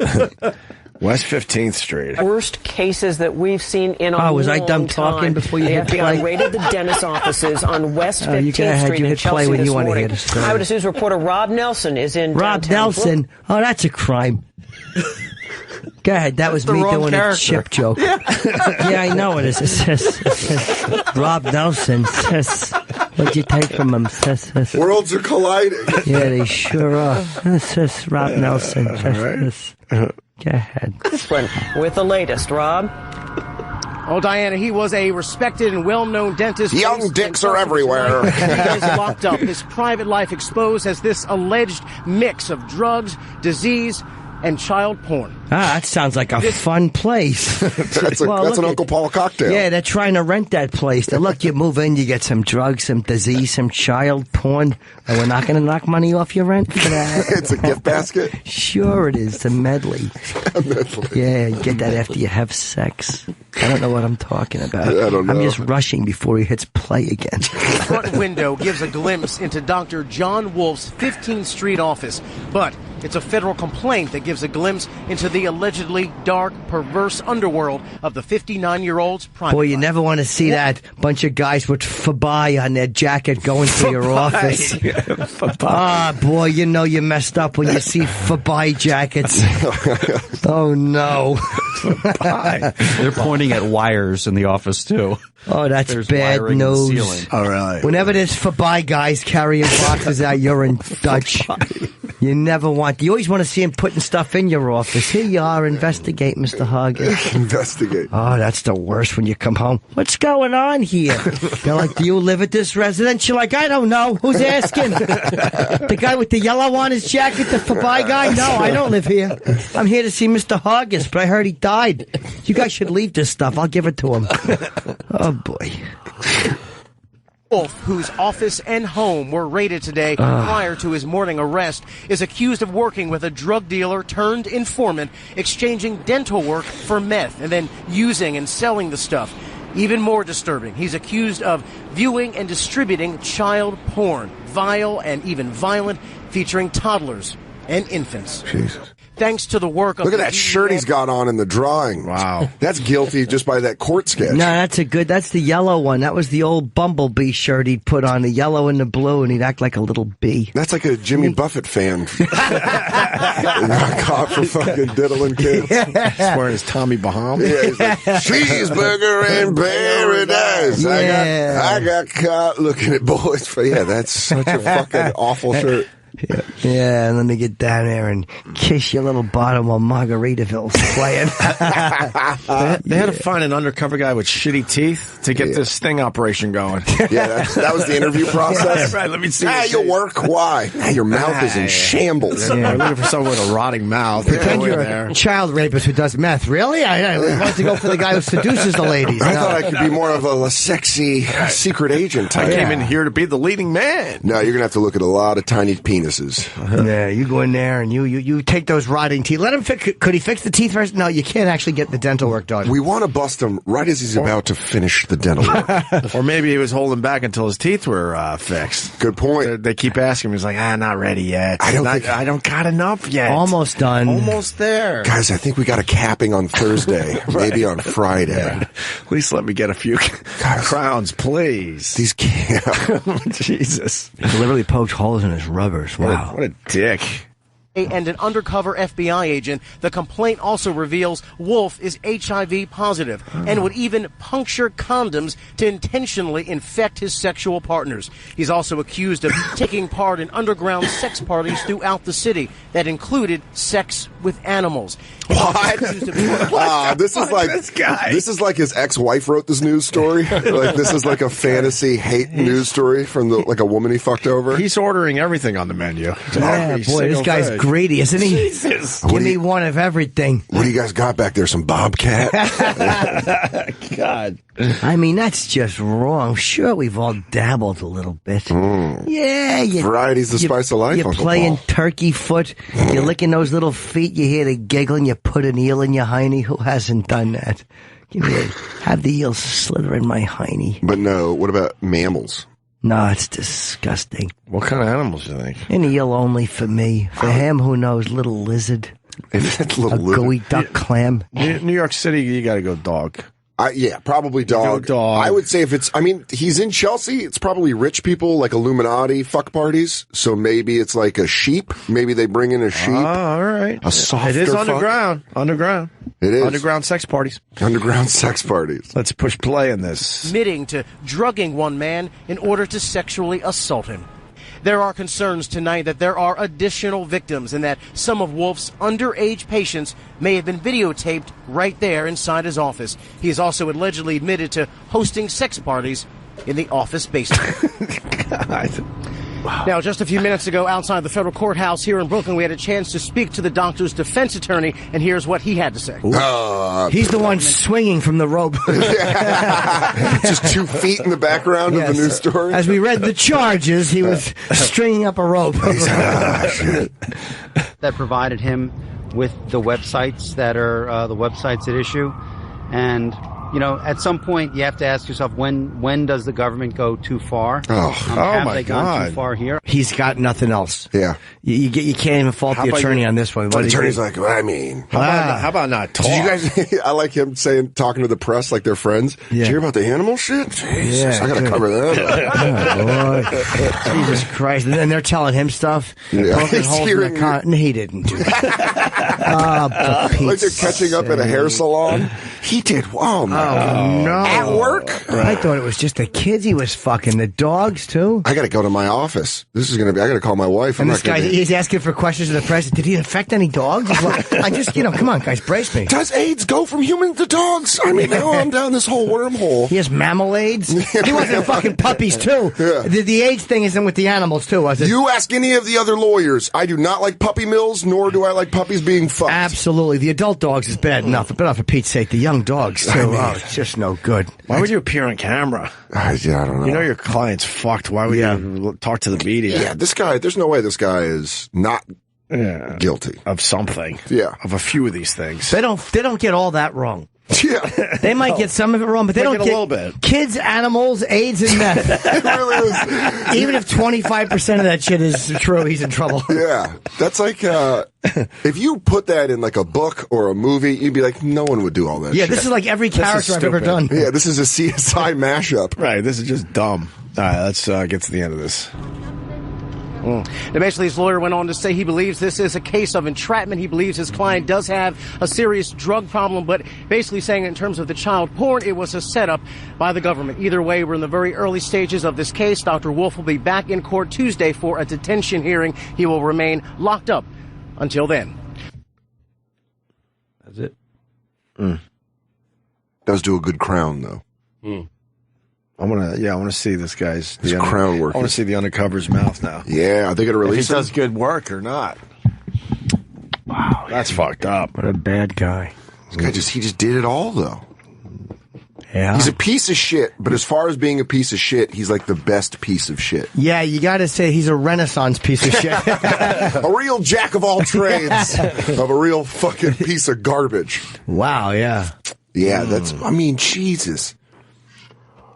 My goodness. And really, the lawyer only addressed the child porn websites. Yeah. Kids and AIDS and animals and meth. Kids and AIDS and animals and meth. Kids and AIDS. We got it all. There's nothing this guy doesn't like. Yeah. Oh, he looks creepy. Would you go to that dentist? His cock is a real vegetable medley of entertainment. Get this potpourri gross dick. Is this his bio? This is a New York Times article. On him? Yeah. Praising him? Or? No. Oh, okay. Oh, okay. Dr. Wolf, 59. He moved to New York from Michigan decades ago. And according to Robert Wolf, who was reached by phone on a Friday, he did attend college and dental school in the Big Apple, and he lives with his husband in the West Village. Well, his husband. Google profile says the partner has worked as an administrator at the dental practice, according to court papers. Well, Dr. Wolf did write in his Google profile, right there, that he does enjoy meth and fucking children and animals and has AIDS and would like to give it to you, too. Okay. Right there in his Google profile. Right there in his Google profile. There. I love my job. I love my husband, but what I love more is banging a dog while watching child porn and giving it AIDS. That's right. While the dog is all hyped up on meth. Speaking of the dog, it says he has a love for bicycling. Yeah, he does. And his chihuahuas. Ooh. Oh, no. Chihuahuas. The thing, those chihuahuas, I wonder if they try to interrogate those chihuahuas and just fucking shake. A love for bicycling and a hatred of seats. And a love for potholes.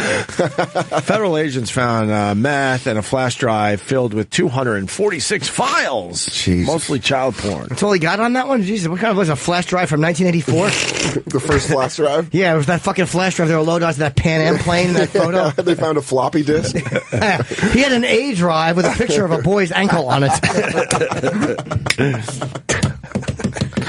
I would hate to know, like, this piece of shit. You always worry if, like, you know how businesses sponsor local youth sports teams? Oh, my God. And you read about this guy, you're like, please don't let it be like the fucking Wolf dentistry T-ball team. Yes, the Wolf Dentistry. He's like, come on, who's coming in for a filling this week? This fucking piece of shit. How long does he 17. get? Yeah, right. How long will he get? Life? 25? Oh, Christ. Probation. I mean, you got to give the guy time to rehabilitate. We all make mistakes. Got to give him one chance? Sure you do. No, you don't. I say probation. Slap on the wrist. Yeah, no, that's harsh. You got to have probation. 6 months of probation. That's fair punishment. I don't believe in treating these guys easy. 6 months of probation. Checking in with a probation officer? At least once a month. You gotta call in from wherever you are. And you got to pay the phone bill. That's a long call from Thailand. Not fair.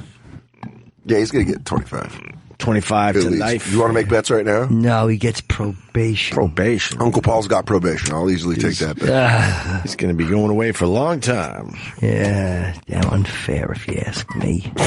What do you think, Travis? Paul, I always side against you. You're not a smart man when it comes to these legal things. You're saying I have rose-colored glasses on. That's exactly what I'm saying. He's saying I look saying you're a bit naive. Yeah, maybe I am. I see love where others only see wiped-out memories. I think your personal feelings sometimes get in the way. Yeah, you think. I think yours do.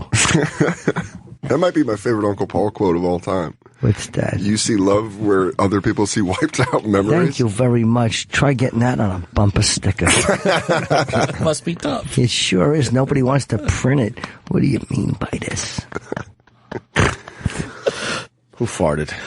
I don't know. It's either Uncle Paul, anywhere. Chip. Yeah, I had sardine Earl. Earl. I drank sardine Earl and some warm papaya juice, and that never sits well in my stomach. That might be Dan. I didn't fart. Why would you put that shit on me? Because I know his farts. You know I don't care if you know his brain. Did I fart? I don't know. That's Sometimes warm I forget. papaya juice. You farted. Oh my God! That was the sad elephant. Look at it's finally coming over here. No, I just did a minute ago. You threw me under the bus there, Opie. Sorry. I'll let you know when I fart. Goddamn sardine Earl gets me. I think it was bad. Oh, that's a bad one. I kept a piece of tin foil over. I opened it up and I kept it in the can. It was under my sink. That one's been marinating for a while. I drank it. Oh, here we go. HIV. This is new? This is a world exclusive. Yeah, it's a just hitting? Yeah. It just hit. What the fuck?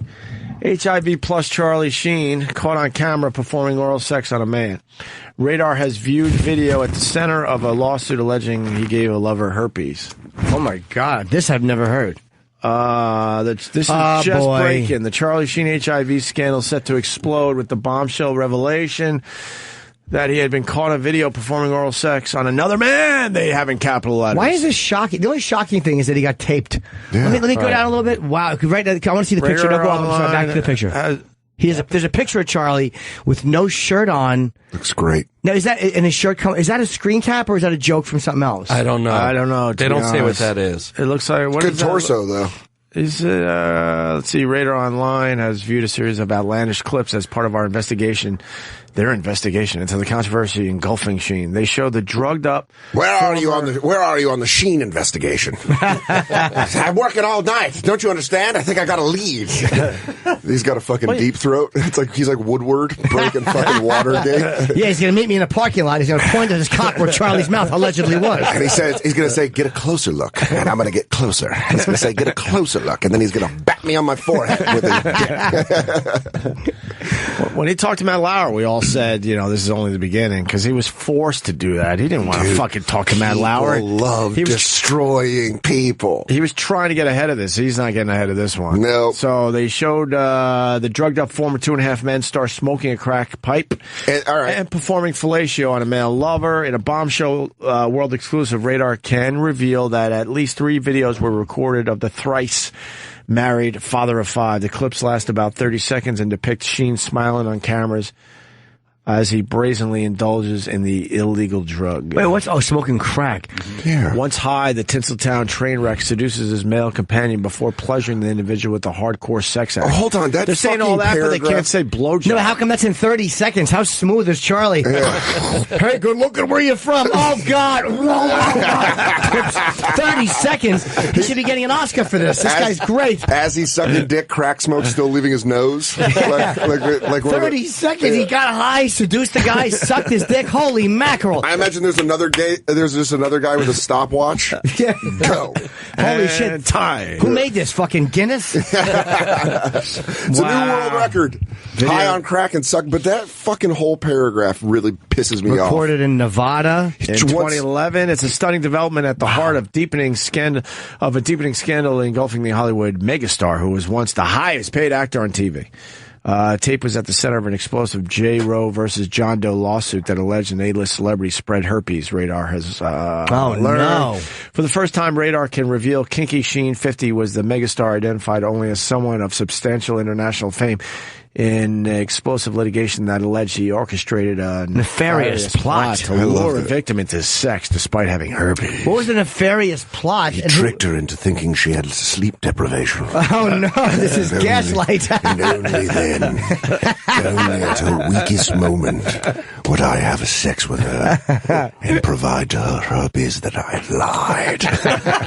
Nefarious in my castle, cold winds blowing in the winter nights. Yes, what the fuck? He just got high with her. He was like, no, I don't have herpes. That was a guy. Oh, it was a dude. Not a woman. Yeah, it's a guy. According to a $20 million lawsuit, the plaintiff, who, like Sheen, was also not named, met the celebrity in Las Vegas in 2011. The sleaze suit claims Sheen entered into nefarious plot. I hate that they keep using that. Designed to lure plaintiff into his luxurious hotel room to serve his prurient desires. Prurient. I don't know what that word is. Prurient. They make him sound like one of those dainty kings. Yes. Who's like, would you like to come to my quarters? That's my feet. Yeah. Oh, here's where he's in trouble. Sensationally, it was alleged that Sheen told the man he had no VD. At the point, I guess they asked him, "Do you have anything?" He said, "No." At that point, they watched porn and engaged in mutual oral copulation, mutual self-gratification, rubbing and massage each other, play wrestling, licking, and unprotected intercourse. That's okay. I wonder. Wow. The play wrestling. At what point did that? That's had to have been at the beginning. You don't go from sucking dick to headlocks. You know, wait, let's roll around a little bit. Where's headlocks? No, I'm saying it's just play wrestling. Oh. You're blowing a dude, and then you're like, "Get up! What do you weigh? 140? I bet you can't take me down." Have you been jerking each other off, watching dudes headlocking each other? Get over here, giving noogies after you got butt fucked. Part of the hush money, Sheen secured the original videos, and it's understood that he was understood to have them destroyed, but a bootleg copy exists and was showed to Radar. Well, I'll tell you one thing: if he paid hush money to that guy who guaranteed that then again, either one of two things happen. Again, assuming that this is true, or guessing it's true, either the fucking guy lied and had an extra copy, so that guy has to give money back and is in deep trouble, or fucking whoever Sheen said to destroy the videos made a copy. Yeah. Who the fuck showed them to Radar? Go back up. He had his team buy it off the market? Radar has learned Sheen later settled that case for millions of dollars, according to a source, after he learned he was caught on tape. Yeah, so he spent millions, and then there was a bootleg copy that existed. Charlie had his team buy it off the market and settle the lawsuit because he and his camp believed it could destroy his life if ever it got out. He must be quaking in his boots that it could see the light of day. Mostly because of the play wrestling. Sheen, who confirmed his HIV status, sex crazy. Okay, that's the stuff we already know. All right. Is there anything else in there that we haven't read before? Charlie, secretly bisexual, a source confided to Radar. He's had sex partners of all kinds. Big ones, small ones, skinny ones, fat ones. He's reportedly spent thousands of dollars to sleep with transsexual hookers who he would hire and have them service him at his Mulholland estate mansion. Wow. I had not heard. And he had multiple sex partners with his ex-wife, Brooke Mueller. That Brooke Mueller, how did he fucking let that one go? What a good egg she is. In the short time they were married. She's awesome. I want to date Brooke Mueller. Together. I have to get 10. No need. Yeah. I'm negative. I'll just take it. I'll just roll the dice. You're fine, sir. God. Wow, Charlie. So how the guy, I don't understand. How did he lure the guy into nefarious sex? And then he gave him a disease and they were wrestling. And was he HIV positive at that time? What the fuck, man? And what's nefarious sex? I don't know. Maybe they're just trying to legally talk around stuff. Yeah, or you plot someone's demise as you're fucking. Oh, I see. There's the picture of fucking videotape of him. Yeah. Look up nefarious. Let's get the exact definition. He's so famous though. It's like he's also so rich. You forget how much fucking money he has. $100 million. Yeah, that's a lot of fucking money. A lot of lawsuits though. And for you start doing drugs and fucking a lot of people. Oh, wicked or criminal, nefarious, yes. You're gonna lose. Give me some more adjectives in there. Wicked, evil, sinful, heinous, nefarious. Nefarious. I've been loving fucking everybody. You know what I mean? I'm the nefarious B.I.G. I'll be fucking dudes. I'll be fucking chicks. I'll be plotting evil plots while I stick my dick in shit. It's the nefarious B.I.G. I can't do an impression of him. I wish I could.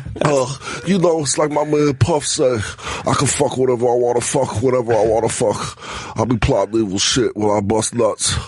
It's just a fat guy. Is that a bad big? I don't know. I don't know. That's a pretty good big. Jay and I always do shitty biggies. That's a pretty good biggie. I like it. I don't like Travis made a face back there, though. What do you make a face about, Travis?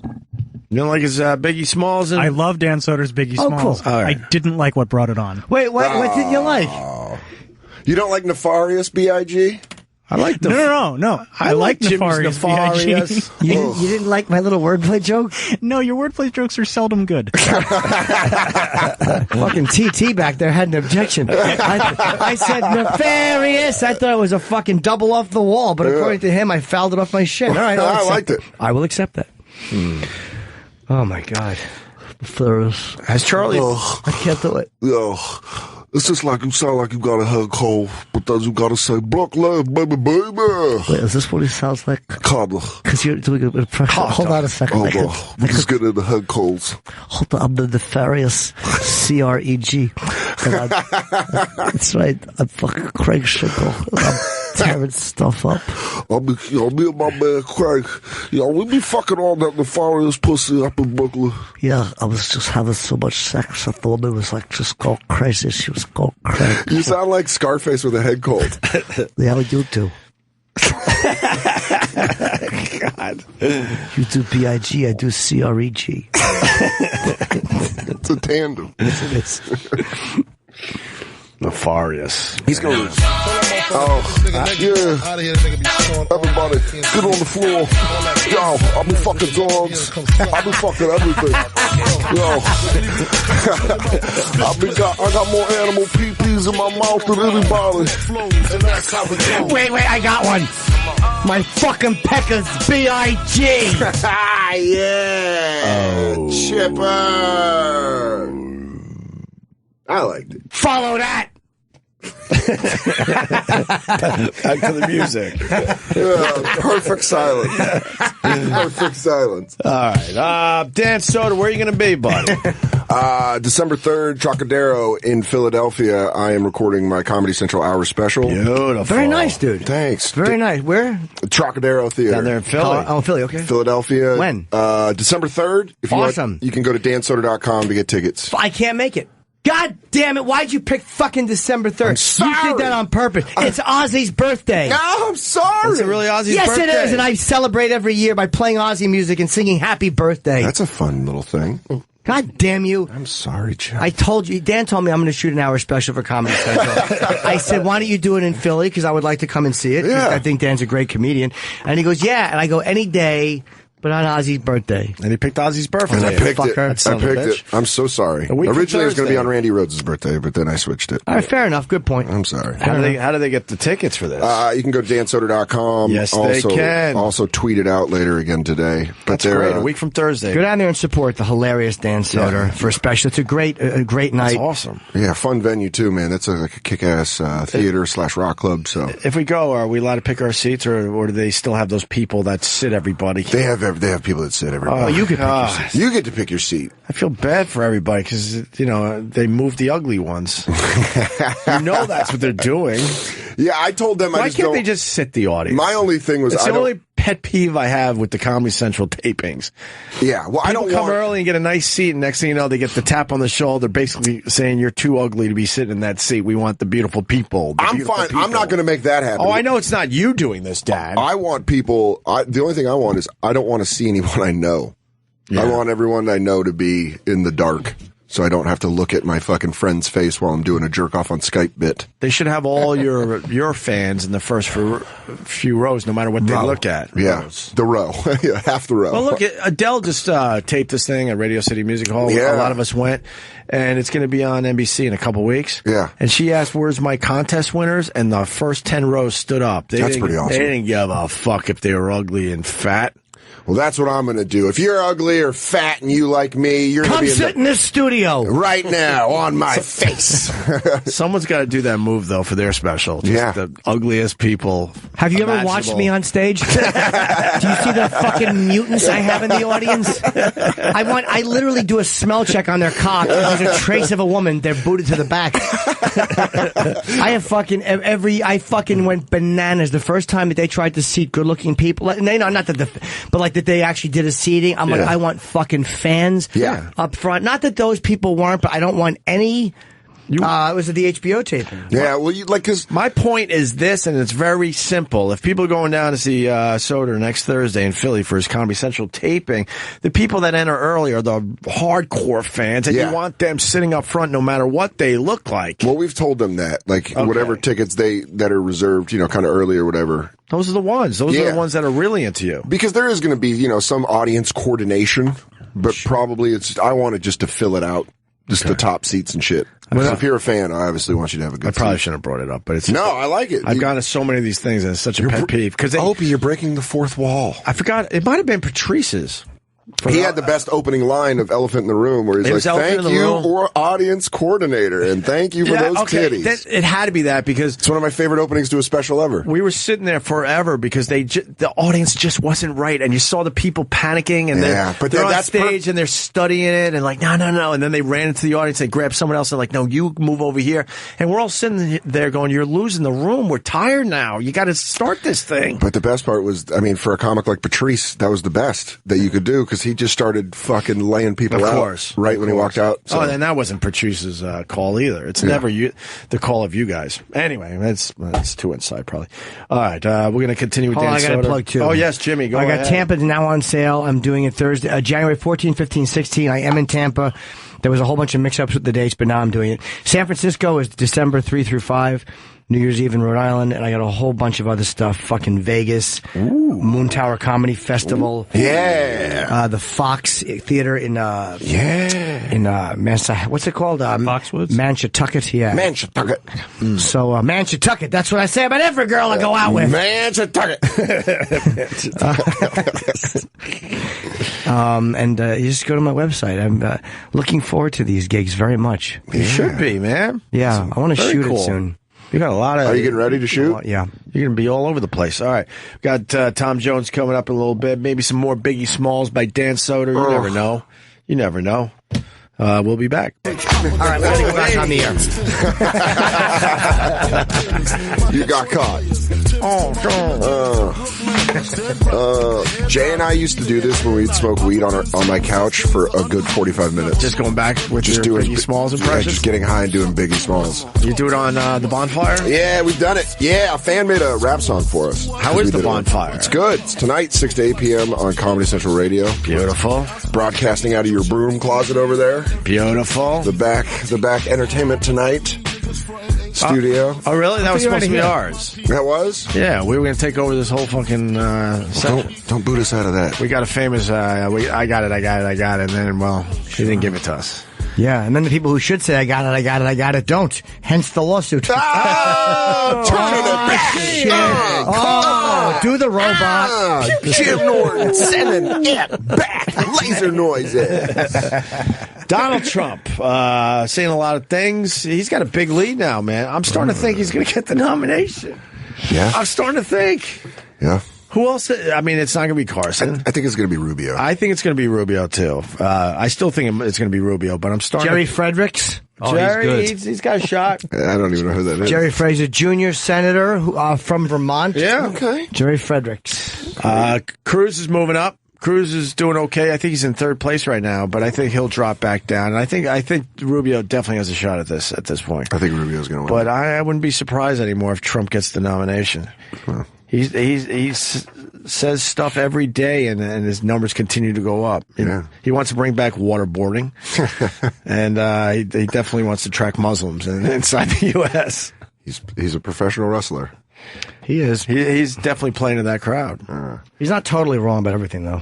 At all. Well, that's what gives him any validation at all, is that he's correct about some stuff, but then he just fucking piles on the crazy shit on top. Who, Jerry Fredericks? Yeah, that's exactly. Jerry Fredericks. This guy's got a fucking. Fredericks has got a mouth on him. I don't know about him though. What does he believe in? This guy. You name it, he'll have an opinion on it. Fredericks. Jerry Fredericks, spelled Gerri, which confuses people. They think he's a woman. Oh. Hence why he's so opinionated. Maybe trying to get some of the female vote though. Yeah, they don't. A lot of times. What's his stance on medicinal marijuana? He does understand that some people feel medicinal marijuana is important, while others yet don't.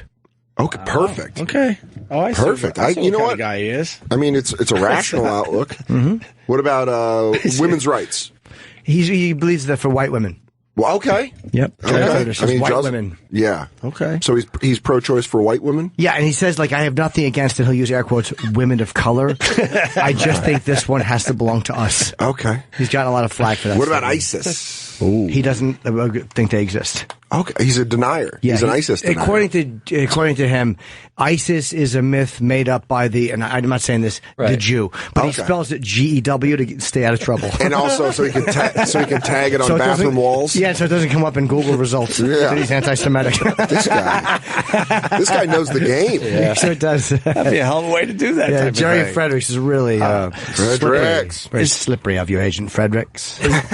Is this the waterboarding clip or the waterboarding? What about the people cheering after 9/11? Yeah, we can go to that. He's getting a lot of flack for that one today. Because I believe that was proven to be a myth even back then. They were not actually cheering because of 9/11. What were they cheering about? I don't remember, but I remember the clip. It showed some people in the street in New Jersey, but I don't think they were happy about 9/11. Again, if it's the clip I'm thinking of. Jersey City. Yeah. Well, Donald Trump swears it happened, and people are kind of calling him out on it today. Let's play the clip. Some eyebrows yesterday with comments you made at your latest rally. I want to show them relating to 9/11. Hey, I watched when the World Trade Center came tumbling down. And I watched in Jersey City, New Jersey, where thousands and thousands of people were cheering as that building was coming down. Thousands of people were cheering.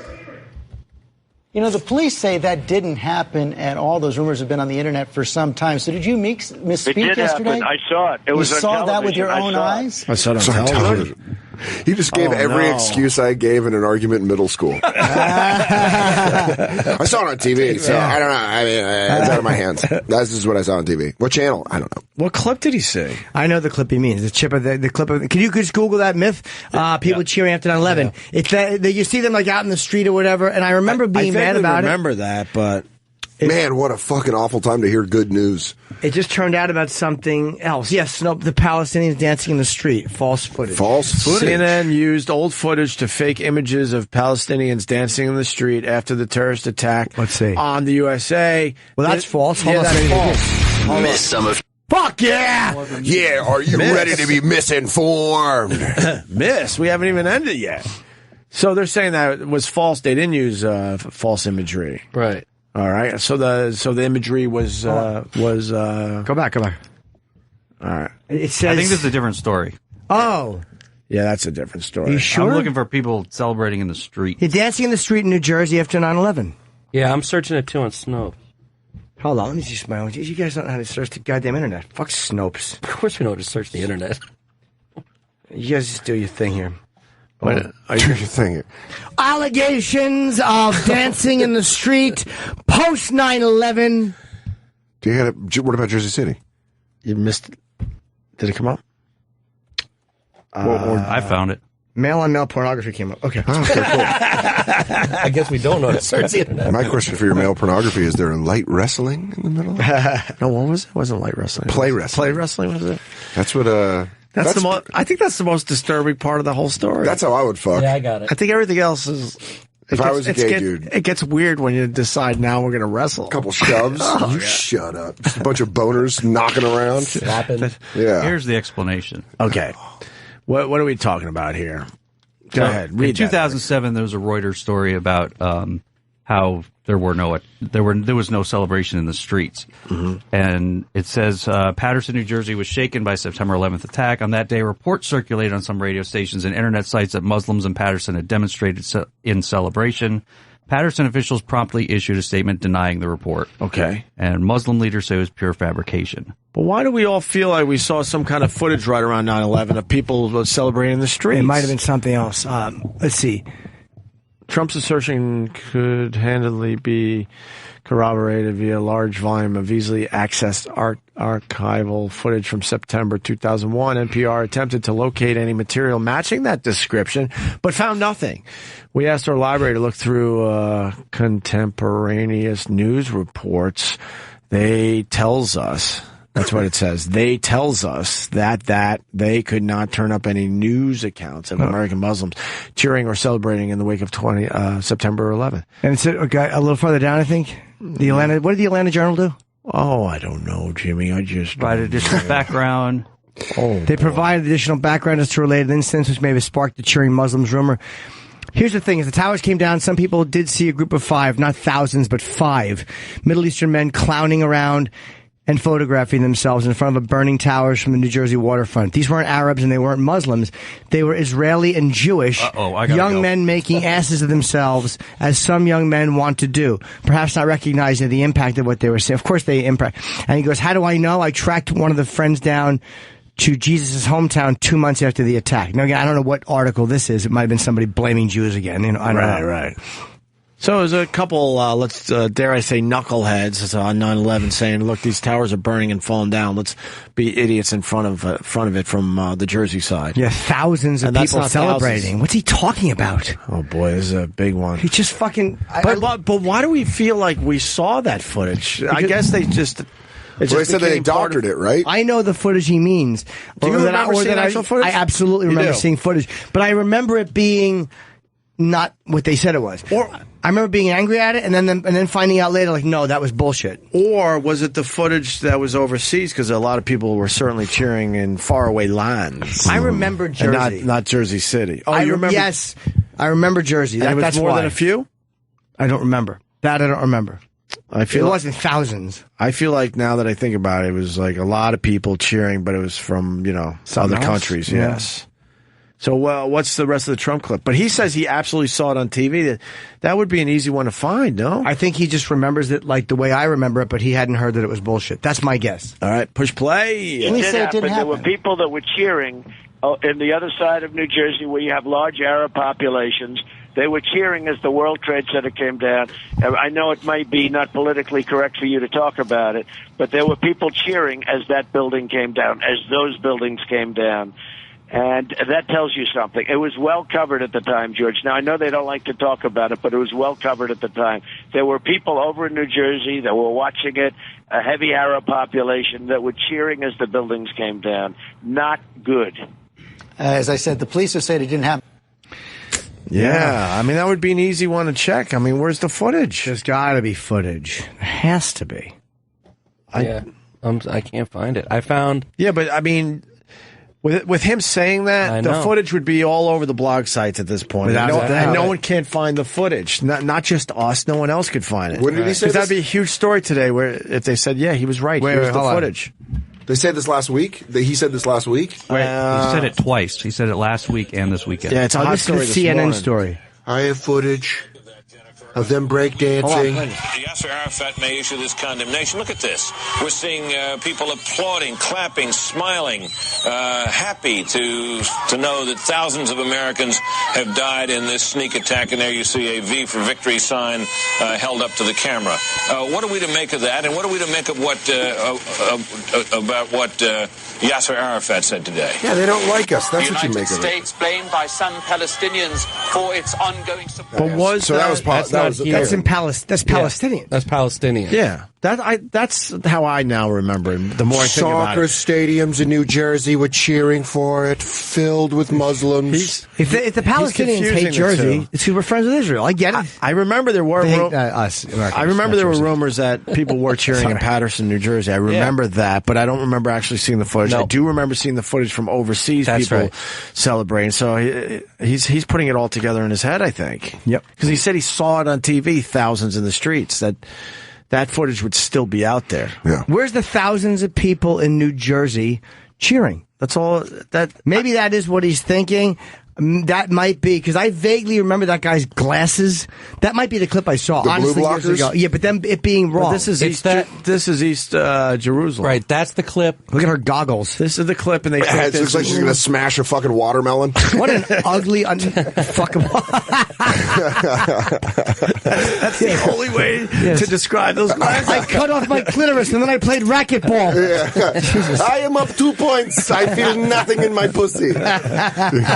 No pleasure, just baby making. Yes, I watch person beaten to death in the street. Now who wants to watch me smash this cantaloupe? And my clit at the same time. Yeah, she's Middle Eastern fucking Gallagher. It should be Galahim. You know, Middle East, they don't like women. Galahim. There's no footage. No, and you think thousands of people and you think are making out. Phones are lit, so people are going to help us out with this one? Donald, let's talk to Trump. Donald, you're on the phone. None of these calls are screened. I saw it. We might get some duds in here. I saw it. On Channel 9. It's a good channel. You know, there's a lot of other channels out there, but I like Channel 9. They show me all the footage. Who's this, and what do you got on this? Hey, I remember that film clip. It was from a rooftop in Jersey, in an Arab hood. Hello? I don't know if we lost him. Hey, I remember that footage. Okay. It was from a rooftop in New Jersey. It was a bunch of Arabs cheering when the buildings had just gone down. Well, I remember seeing it on TV. But are you sure that's where it was really from? Because we're trying to find it. We can't find anything. No one can find it. I would like, what if you guys got a call? One guy's just like, I was there. There's like a lot of people. I remember it. I know we all sort of remember it, but now I'm thinking we remember footage from other countries. In this day and age, and there's a lot of people that want to take Trump down, they would find the footage immediately and get it up on their site, and so far no one has done that. Boy, I don't know, man. I swear I remember that. I remember it too, buddy, but I think we might be mixing up two stories. Like, I don't know if the CNN story was mixed up and then falsely attributed to Jersey. Like, if someone made a mistake, I just don't know. Right, because what we were just looking at, that was definitely East Jerusalem with the lady with the Gallagher glasses. Yeah. All right. Hey, love you guys. First time caller. Thank you. Oh, you hit a home run, please. Thank you, bud. Anytime. I live next to Patterson. I think it was cheering when Saddam was executed. Well, geez, I mean, that's years after the fact. All right.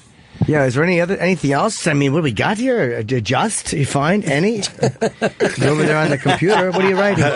What are you writing? I'm searching all the different things. You found the Charlie Sheen tape. I keep finding this lady. It would be an easy search. I keep finding that same lady. This lady is hilarious. And if this She's clip like fucking Wheels Parisi. if this clip existed, do you think Trump would have put it out to back up his story? Yeah, this is weird because we all do feel like that happened. But I remember at the time. No, at the time, everybody said that there was a rooftop full of Arabs celebrating, but I don't remember that there was ever a clip. Trump said it was on TV. I saw I it. don't So remember it could have that. just been a rumor, but there was never video of it. I don't know. Let's say hi to Ethan in Cincinnati. Go ahead. Hey, what's up, guys? How's it going? Hey, I didn't forget. Vic Henley's down there this weekend. He's looking for a lot of people to show up at his gig in Cincinnati, so please do that for Vic. But anyway, go ahead, Ethan.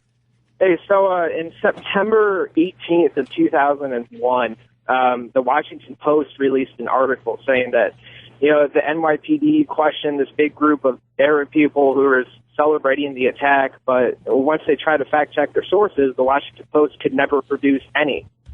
So that article, it was disregarded, but it was still kept on floating around. And I guess, 14 years later, here we are, Trump's bringing it up. But Trump's bringing it up saying, I saw the footage on TV and no one could find the footage. And there's no way that footage went away. There's no fucking way. Yeah, and no one's afraid to show it. He's like, people, we know you don't like talking about this. Right. Nobody is afraid to show people cheering on 9/11. There's not one media outlet that wouldn't. Now, this guy's saying we got to look at HBO Real Sports. Brenton in Georgia, go ahead.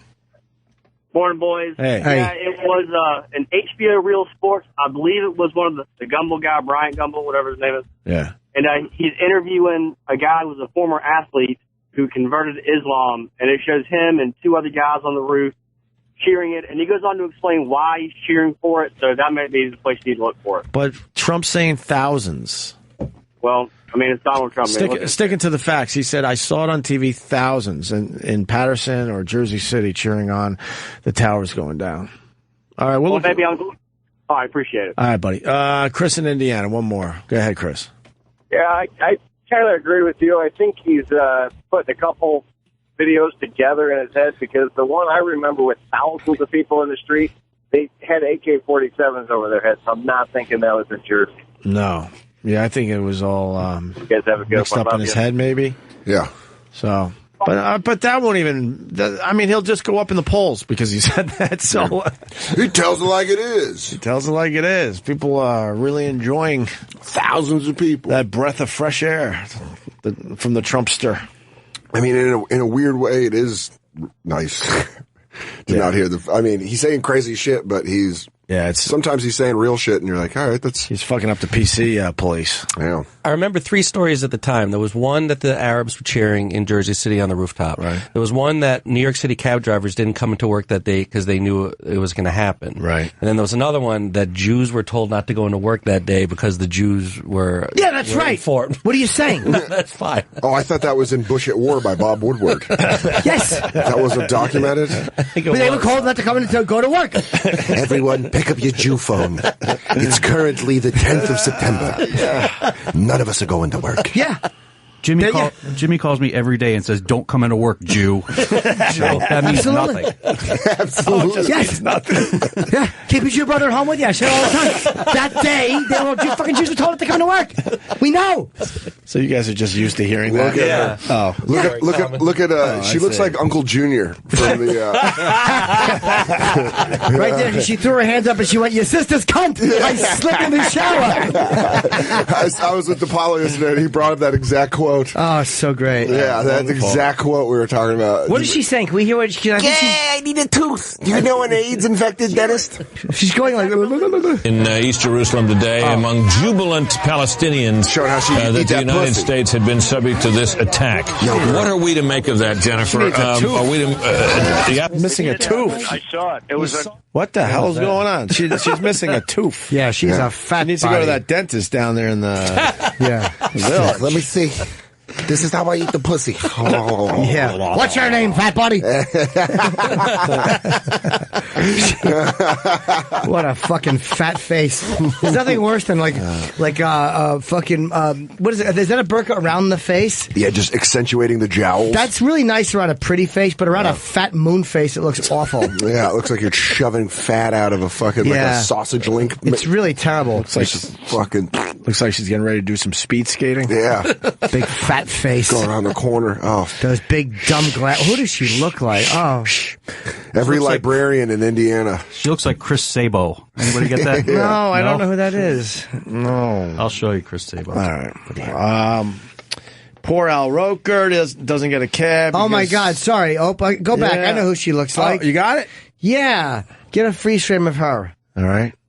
Who are you going with? I can't fucking believe we didn't. If Justin shaved, she looks like fucking Justin if he shaved. Me? Oh, you got a hood on. Could you do us the favor? Take the glasses. Yes, and the glasses. Let me see. Yeah, now start flicking your tongue back and forth. Yes. Yeah, you got to do the thing too. Oh my God! That's exactly. No, pull your thing back. Show your forehead. Oh my God! It's too close. It was too close. That's who she looks like. She looks like stupid Justin, except shaven. Yeah, that was it.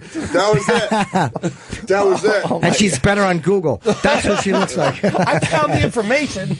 Oh, dude, that's perfect. Color that tooth. Yeah. I don't. Marty Feldman. She looks like fucking Marty Feldman in Young Frankenstein. Yes. Oh, yes. Does. Wow. That's who she fucking looks like. Walk this way. I ain't got nobody. I ain't got nobody. She's fucking fat. Oh my God! You got it. Marty Feldman. It was driving me crazy, and then Justin just did the tongue thing. I'm like, that's who she looks like. Igor. No, Igor. You just got to put the glasses on Marty, and you nailed it. Marty Feldman. Wow. So we'll wait to see if that footage pops because everyone wants to. I ain't got nobody. Yeah, fucking kill Justin, kill Marty Feldman, kill me. Marty Feldman, fuck Vicky. We'll wait for the footage because people want to take Trump down, so they'll find the footage if it's out there. Or actually, that would help his cause. Yes, it would. Yeah, it would help his cause. But then the sites that would help his cause too. So I guess you know what I'm trying to say. Yeah. Anyway, Al Roker, I don't believe this story. Sorry, Al. Says yellow cab snubbed him for being black. This happens to folks of color every day. Let's see. Went on Twitter. Alleged snub by a taxi driver. An action that Today Star said was racially motivated. Filed a complaint today after getting passed up again by a New York City yellow cab. Cabbie picked up a white guy a block away. Wonder why Uber wins? Question. Roker, who was black, rode around. Blah blah blah. This happens to folks of color every day. And while most cabbies do their job, there are those ignorant, racist ones who hurt the others. What really hurts? My 13-year-old boy was with me and asked why the cabbie passed us. I said, Nick, ignorant people make dumb choices. How about you just tell them nothing? Yeah. No. If you don't want to hurt your kids' feelings. Well, let me ask you about the cab thing. Was the cabbie white or black? Or what? Like, was he a black cabbie? Because you can't call it racist that the cabbie is a black cabbie making a decision about other black passengers. Can that be racist? Maybe. And the Uber people picking up the black people? Oh yeah, they have to. Sure, because it's already too late. They're locked in. You're locked in. He's right. That Uber's wonderful. It really is. I don't like it. Why? Oh, damn. I don't like it. Why don't you like Uber? There's too much small talk. I never make small talk. I always say it feels like my cousin's friend's giving me a ride. You're just like in the car and you're like, yeah, cool, yeah. How do you know Mark? I kind of like yellow cabs because, I like being a little resentful. The yellow cab guys have gotten chatty, though. Have you noticed? Here's the thing. They've gotten chatty because they know they're competing with this Uber thing that's a little more personal. Let me tell you what you do personal is experience. So now the cabbie feels like he has to have a conversation with you. But the best part is, you don't have to do it. Almost right, Eric. Eric is still trying to convince us that he looks like the baseball player looks like that Palestinian woman. Sabo. Yeah, Same glasses. No, but I think you can use Uber against them if they're like being dicks. You can be like, dude, I'll just get out and take an Uber. And they're like, no. I canceled a town car because it was like, they're doing that thing where they're just being late and just acting like everything was okay. Right. And I called them up. I was like, yeah, cancel the car. And they're like, what? And I'm like, yeah, I'm just going to get an Uber. And to hear the sound in that woman's voice that was working dispatch, she's like, Uber again. She's like, so you're just going to cancel like that? I'm like, yeah, because I have the option of Uber. And she's like, okay. And you're like, yeah, fuck you. Right. Just do a better job. Absolutely. No, you'll get your comeuppance. I don't know. Now the cabs got high and they were late. Good for you. The cabs got their own app now. Do they? Yes, they're doing the Uber thing now. I forgot what it's called. I saw them advertising in the cab the other day, and you have to watch that stupid 3 minutes of TV over and over They're again. a year late, 2 years late with this stuff. Yeah. It's like you've given Uber a chance to fucking pass you. I took an Uber in Portland when I was working Helium, and it was just like a guy's car. Well, that's what it...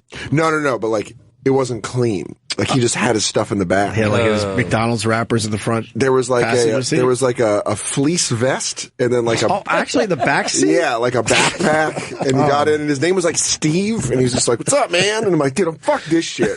In Portland, you're too crunchy if you're fucking having you some creeped guy. out? I just didn't like it. I felt like I was like... You want a clean back seat. The worst Uber I've ever taken in my life was I had to go to the airport at like 4 a.m. after doing a show in Miami, and this guy picks me up, and all I want to do is sleep in the back seat, and he just starts talking, and I'm like, yeah, man, I'm gonna go to sleep. And he's like, kind of like a stoner, like surfer guy, and he's like, man, I have lucid dreams. And he just starts fucking describing a lucid dream, and I keep trying to bail out of it, like, yeah, man, that's crazy, I'm gonna go to sleep. And he's like, man, I can like fly in my dreams. And it was a 30-minute cab ride, and he didn't shut the fuck up. You should have put your fucking...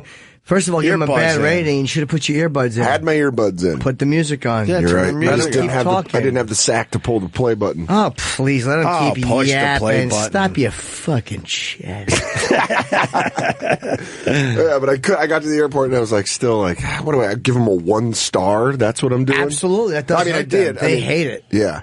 Yeah, for being chatty, you gave him 1 star? I gave him 3. Yeah, Fuck that. I know you. Give him 0. Stop talking. I know. I wish I was like you, Jim, but That's I don't. right. I have the backbone. I like customer service, Dan. Do you Yelp? Yes, I do. Hey, I see we have that fuck that bitch story from Facebook. Is there anything different than that was out there over the weekend? What's the fuck that bitch story? That's his real name, and Facebook just will not allow him to have an account. Blocked him 3 times. Believe his plight has helped to, and he believes his plight has helped to highlight how certain names populate different cultures. His name's Fuck That Bitch? His real name is Fuck That Bitch, and it's probably Fook. Fook That Bitch. Because it's P-H-U-C, that's the old Fook. Fook That Bitch. Fook. A Vietnamese Australian man who had to share his passport online to prove his name is really Fook Dat Beach has thanked his supporters after his plight set the internet alight. The 23-year-old bank cleaner vented his frustration on Facebook earlier this year after the social media giant terminated his account 3 times, claiming it was false and misleading. What idiots. On Monday, the Melbourne man took to his page to thank the scores of supporters from around the world after the post. He's thanking supporters. Everyone's just like, this is hilarious. Yeah. No, thank you guys. Right. Thank you for believing in me. It's Foop Doot Beak is how it's pronounced. Foop Doot Beak. Foop Doot Beak. Foop. I've never seen it. Foop Doot Beak. Foop That's the pronunciation. It's spelled the way it is, but Foop Doot Beak. But it's spelled fuck that bitch. Foop Doot Beak. Sounds like you're falling on stairs. Foop Doot Beak.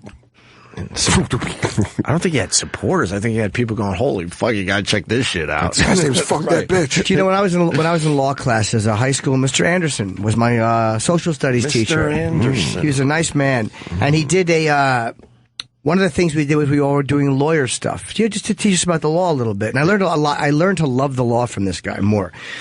And I was like the little, I remember asking him a question about the law.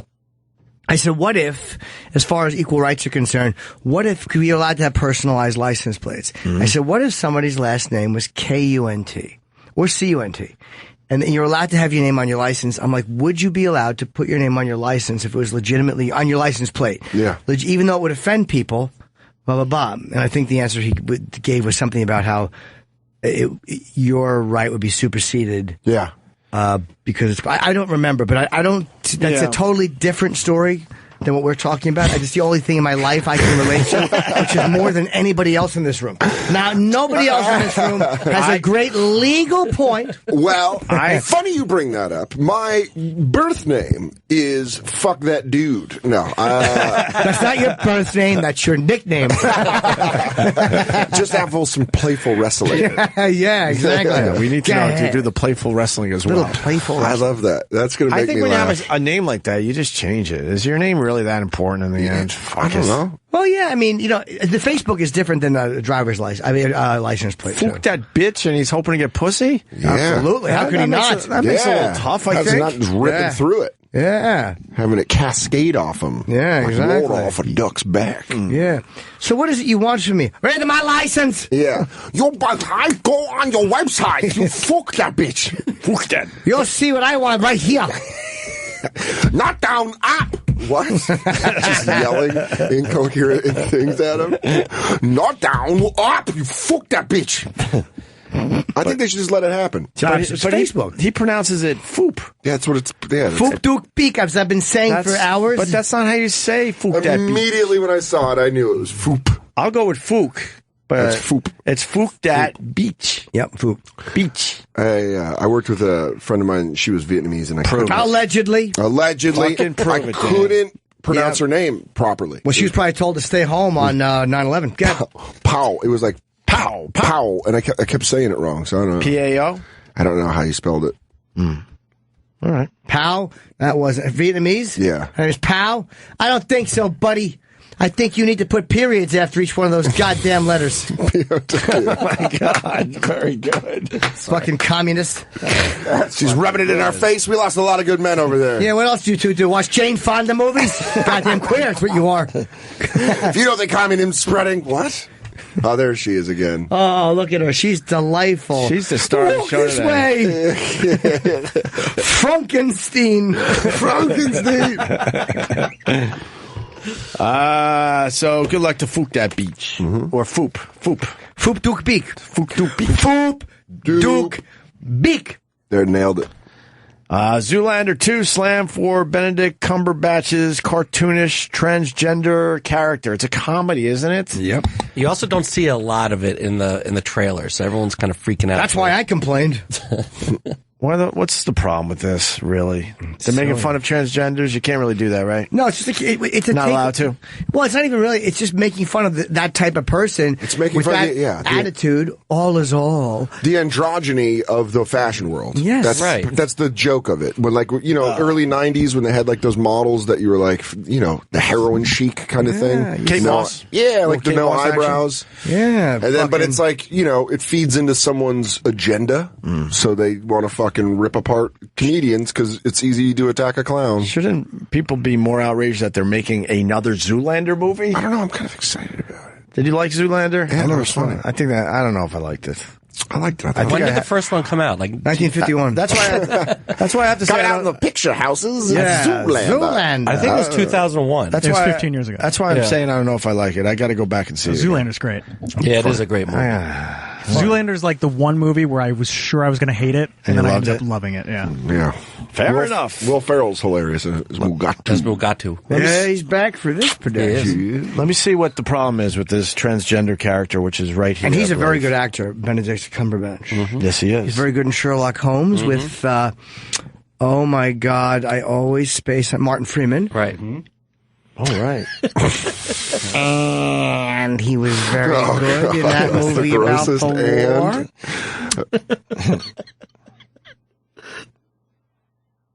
And I respect his work. What was the name of the movie? Stop breathing, right? Jesus. What was the name of the movie he did about the machine that they built that helped figure out the Germans' codes? Oh, yeah. It was quite brilliant. The Imitation Game. What's that? The Imitation Game. Imitation Game. Very good. True story. About a team in World War II. Oh, God. And they are working. Those pauses are so punchable. Yeah, well, I'm trying to bring something home, and you're over there rushing. Yeah, they were trying to figure out the code for this machine. They couldn't do it. And what happened was they realized that every one was ended with Heil Hitler. So they were able to figure something out. Even though it changed every time, they had like the H, the E, the I, the L, the T, the R, I think, because they knew what it said every time. And that was how the Germans got fucked. Oh. It was really smart whoever figured that out. It's a good movie? Yeah, it was good, but it just sucks to not be able to end something with that anymore. That's why you can't do it. That's my automatic signature on my iPhone. Sent from my iPhone. I now have to just put in parentheses. If you do code work, you know. You know. All right, let's do Zoolander 2. Here's the character everyone's having a problem with right now. Miss Fashion's changed. Meet the biggest supermodel in the whole world is all. Are you like a male model or a female model? All is all. I think he's asking, do you have a hot dog or a bun? That's it. That's it? That's it. And what's the problem? Asking if you have a hot dog or a bun. And is your bun fully functional? Oh. Criticized for transgender character. Oh, God. Well, they're saying they didn't get a real trans girl to play it. They just got God. a man to portray a trans person. Yeah, they didn't get a non-binary person. Absolutely. Good way to phrase it, Trav. This is the modern equivalent of using blackface to represent a minority. Oh, cool. We're doing that, too. I like it. Zoolander 2 is going to be huge. A bevy of people offended by the character's outlandish representation of the transgender community, with many of them signing an online petition to boycott the movie. Of course, boycott. Can't have fun with yourselves, huh? Well, I don't know. I think that's when you get complete acceptance, is when you allow others to make fun of you. Right? Yeah. You should be making fun of yourselves, and everyone else should be able to make fun of you, and then I think that's when you get complete acceptance in this society, for real. Yeah. For real. Yeah, you have to be able to make fun of yourself. And this is take a few jokes. Comedy movie about modeling. All right. Which is already fucking ridiculous. This is how crazy people are. By hiring a non-trans actor to play a non-binary individual in a clearly negative way, the film endorses harmful and dangerous perceptions of the queer community at large. What? Of the what? Queer. That is one of those words that still makes people giggle. Queer. Oh. Whoa. So what do they want him to do? Just not release the movie? It's too late now. What do they want him to do? What's their end game? To edit the movie out? Edit him out of the movie? No, to have the whole movie banned. The whole movie? I guarantee that. What if we went with that? What if we did exactly what these people want? Did we just no more? Ooh, no we play Zoolander 2? acting? Yes. Who am I in this play acting? You be the Benedict Cumberbatch character. Yeah. Go. You be the trans girl. Yeah. Okay, and then what happens? You're fired. I hire you. He fires you. I hire you. Yeah. You're hired. And I go, you're fired because you're not binary. I don't even know what that means. And then it's when you don't want to steal a nary. Oof. Oh. Bad, huh? Yeah. Trav? Should have thrown some chipper on that. Not good at all. Not good at all. Not good Chip at Norton. all. Yeah. Fuck yeah. It's me, Peckers. All right, we got the tweets. I'm just going to go ahead and say it. Zoolander 2 looks pretty transphobic in regards to Benedict Cumberbatch. I said in regarded to. In regarded to, sorry. People try to sound smart. They always fuck it up. In regarded to. Irregardless. Right. It's not a word, dopes. And then you got this. Also, it's 2015. We should have dropped both transphobic caricatures and Benedict Cumberbatch a long time ago. Why would you drop Benedict Cumberbatch? He's a good actor. Right. Why drop him long? He hasn't been that famous that long. Really wanted to like Zoolander 2 trailer, but the seemingly transphobic Benedict Cumberbatch character left a bad taste. Also, Bieber. Wow, yeah, go after those tough targets. Fucking Biebs. Really wanted to like the movie that they're making fun of people in, but I didn't like one thing that they're making fun of. Because that hit too close to home. Isn't that what everyone's problem is? Everyone is okay with the jokes until it hits a little too close to home. And then it's like, fuck that. No one should be able to see this. Thank you. All right. That's just nonsense. It's nonsense, right? Yeah. What the too close to home. Well. Just don't make any jokes. No jokes. Donald Trump approves of supporters who roughed up Black Lives Matter protester. Donald Trump was at a rally, and then the Black Lives Matter thing happened, and he was pretty happy that they got him out of there because, he had his own agenda. Right? Is this it? I think so, yeah. This is the video He basically was like, get him out of here. And he was like, good, meaning, that they were able to get him out of there. But now they're making it look like he was saying good, because they were being a little rough to get him out of there. Because the guy wasn't cooperating. Trump just keeps stepping in it. Push play. An American protester from Black Lives Matter who appears to have gotten roughed up. We don't know who did it, whether it was supporters, whether it was security. Can you comment on that and whether or not you want to remedy that situation? The man that was I don't know, you say roughed up. He was so obnoxious and so loud. He was screaming. I had 10,000 people in the room yesterday, 10,000 people. And this guy started screaming by himself. And they did, I don't know, rough up. Maybe he should have been roughed up, because it was absolutely disgusting what he was doing. This was not handled the way Bernie Sanders handled his problem, I will tell you. Bernie Sanders? Yeah, wait, who? Play that again. Wait, I heard something. Is he doing that on purpose? That's kind of funny. Bernie Disgusting Sanders. what he was doing. This was not handled the way Bernie Sanders handled Bernie Sanders? Oh, what's he got fucking sandals on? All that for the fucking shit joke. All that for such a letdown. I wasn't let down at all. His problem, I will tell you. Fuck yeah! I have a lot of fans, and they were not happy about it. And this was a very obnoxious guy who was a troublemaker who was looking to make trouble. But I didn't get to see the event. All right, what's the big deal? The fuck are you looking at, Sam? You're gonna get the big deal is that they allege that people were kicking this guy when he was on the ground. Jesus. Yeah? Yeah, but he wasn't supporting that part of it. He wanted the guy out of his rally, though. Guy was disrupting everything. Right. I can't talk. Fucking Sam's in there making faces. 10,000 people. I like that he kept saying that. If he was a comic, every time he'd be like, every show sold out. Absolutely. Crushing. You hear Trump, they added a late show. All right. Yeah. Sure they did. They asked me if I could come back Sunday. I said, maybe I could do an 8 o'clock. Yeah. I don't know. How's it selling? They said it's sold out. You're the best comedian ever. 2 shows Thursday. No one does that but Kevin Hart. No one. Right. You know what else I did? I murdered just off the top of my head. Not one bit planned. Quit fucking staring in here. Oh, Sam Roberts bringing his trouble. I don't know why you allow him on your channel. There's a whole other show going on the other side of that glass. Yeah, what's going on in there? Fucking Sam's in there. Is this the video? Oh, dude, they're kicking the shit out of this and guy. Trump was fine with it. Yeah, but he didn't know this was happening. Good Big God. deal. Disrupt the Farrakhan rally and see how that goes. Yeah. Well, let's see. Are they really beating him up, or are they just getting him out of there? They look like they're done. No one. Who's kicking him? Where was the kick? Oh, someone kicked. Oh, that was some lady. Some lady threw a weak kick. Where's the kick? Oh, there it is. There it is. All right, they were. But in general, they're guy in blue. They're just trying to get the guy out, and that's just somebody that was at the rally.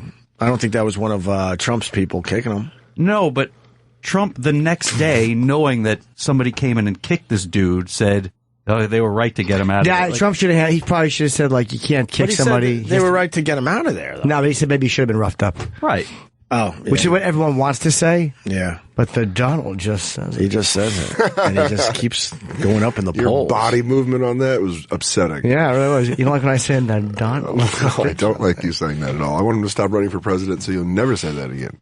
We got to get ready for our Tom Jones. I got to pee, and fuck you too, Sam. Dude, it's really upsetting. Dan? You're taping your Comedy Central special a week from Thursday in Philly. I know that. Trocadero Theater in Philadelphia. DanSoder.com for tickets.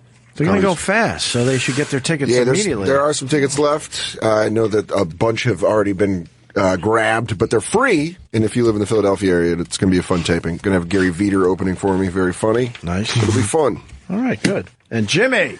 I have a bunch of dates on sale. I have Tampa is on sale for the 14th through 16th. And San Francisco is the weekend after, December 3rd, 4th, 5th. I got a bunch of stuff in Vegas, August 23rd. I got February in Foxwoods. A bunch of stuff. Quit fucking staring in here. All right. Piece of garbage. Go back and do your show. Stupid sock cucker. Fucking Sam's in there. Getting ready for Tom Jones. He'll be in here any second. We got Dan Soder in studio filming his Comedy Central special a week from Thursday in Philadelphia. Yes. It's going to be great. Hopefully. Going to have to grab a few tickets from you, Dan. Done. Got a lot of fans in my family. Done. My extended family down there in Philly. Yeah. Tom Jones has a story to tell. He's got a new book promoting Over the Top and Back. He should be here any minute. He had a kid at 16 years old. 16. Yep. I had a friend that did that. He did. Huh? I had a friend that did that. Did it work out? Yeah, he's 32 right now. She's 16. That's weird. Yeah, that is really weird. Is he still with the woman or? No, she left like almost immediately and stuck him with a baby. Oh, he's got the baby full time. Well, now she's 16. But now the mom's back. What is she didn't want anything to do with the kid? Not when she was a baby. Why? I don't know. He's not like a close friend of mine. I grew up with him. Right. And we were in high school and he had a kid and I was like, oh, shit. No mother attachment to the kid. I don't really know. I never really got the inside story. I just know that the mom took off and kind of left him in the lurch. And he raised the kid and then the mom came back and... That's so rare. Yeah. The mom leaves. Right? This came out of me, but here. Single dad. See you later. At 17 years old. In school? I mean, well... Jesus. I think school's wrapped up by then. Yeah, I would imagine so. School was out. But yeah, but now I go back and it's like talking about his kid. Right. Like, yeah, she's your age that you were when you had her. That's nuts. That is crazy. Yeah. We'll get Tom in here in a second or two. Is he here? He's supposedly in the building. I was told that he was checking in and they were slowly making their way to the studio. That's so he could correct. Talk about his book. That's correct. 41 studio albums, 100... 41 albums? Yeah, I've been working hard. 100 million records worldwide. You're prolific. That's crazy. 100 million records. Friends with Elvis Presley.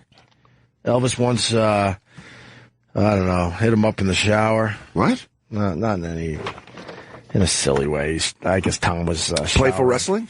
Playful wrestling in the shower. A couple headlocks? A couple wet headlocks going on? That's the creepiest part of that whole story, right? It's going to make me laugh all day. Not as creepy as the sex, right? It's more the playful wrestling. It's so funny. God, you got to listen to the replay. It just makes me laugh. More Charlie Sheen news. He revealed last week that Elvis once snuck in on him in the shower. I was in Caesar's Palace. When I come off stage, I perspire a lot. He's just a sweaty mess with that chest hair of his. Yes. That he supposedly got insured for $7 million. I read that too. That's got to be some bullshit. Well, you got to ask him about that. Chest hair insurance? They probably just paid the insurance because it was a good story. It is fake. Yeah, he's got a thing on his website saying that's not real. Oh, it's not real. That one's a fake one. But that's a. But I would really think if you have popular so much money, you would do that just so that story's out there. Yeah. But he's saying it's fake. Okay. So he perspires a lot. I jump in the shower. As I'm washing my hair with my eyes closed, I hear, oh. That'd be great to be serenaded by Elvis while you're in the shower. And he goes, I thought it was the plumbing. Sure you did, but no. So then I thought, wait a minute, who is this? I opened my eyes, and right there was Elvis Presley leaning over the shower door, and he was singing to me in the shower. Give me my first question. Yeah? He didn't do the whole vulgar hip thing I've heard about, did he? I hope not, Tom. Was he blocked from the waist down? Yeah, could you not see him? Oh. Did it remind you of what a jailhouse rock would be like? Just Elvis' songs that have nothing to do with anything. Did you feel like a real hound dog? Oh my God. He has a 58-year-old son. Because, he had him when he was 16. He's what? So that makes him 74, huh? Wait, his son is 50? No, wait a minute. He had his kid at 16 years old. Tom Jones is 74 years old. His son is 58. And he also has a son with model Catherine Berkery, who he had an affair with in 1987. A U.S. court ruled in 1989 that the child was his, but he denied it until 2008. He has reportedly no interest in meeting him, and he is not mentioned at all in his book. How do you not mention the kid in the book? The book about your life. Oh, that's just fucking... That's awkward.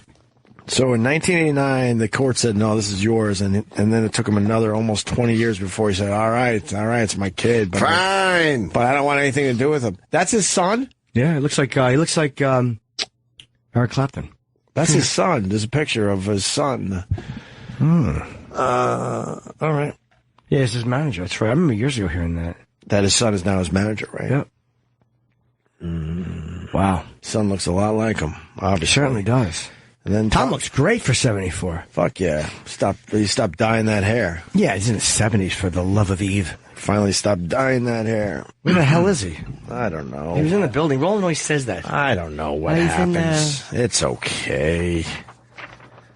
It's Not Unusual was his first number one hit in 1965. Jeez.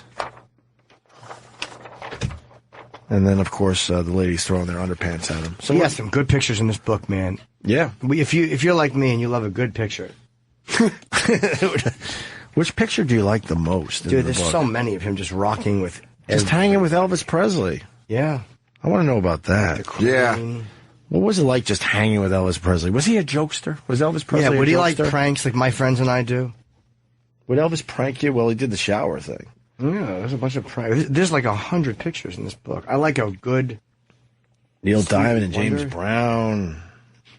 Aretha Franklin. There's a picture of him and Aretha Franklin. She looks like Dwayne from What's Happening in this photo. Look at this. Yes, there's Aretha yelling, hey, hey, at me. Still doing it. Yeah, 250 women a year. Boy, Tom fucked a lot of girls. I like that. Reminds me of myself. Yep. Minus 248 women. Get it, Trev? So now I got a 2 a year kickoff. Nope. And it's women. Where'd Sam go, by the way? Oh, I don't know. There's that hunk of shit. Yeah, he's no good. Why wouldn't he stick around and come on the air for a minute and talk about his life? Because he just like ruining it and then leaving. I think because we were supposed to just have Tom Jones right away. That's right. Well, where's Tom Jones? I was walking down the hall. I ran into Spencer. I go, is Tom Jones here? He goes, they're all checking in as I say this. So, I don't know. What else is in the news? We could move on to some other things. That's fine. Speaking of music, Adele's new album that everyone's talking about. Fuck, 1 week album sales, 2.4 million copies sold. It's a bust. Over 900,000 on iTunes in the first fucking day. Yep. That's a lot. Not what they were expecting.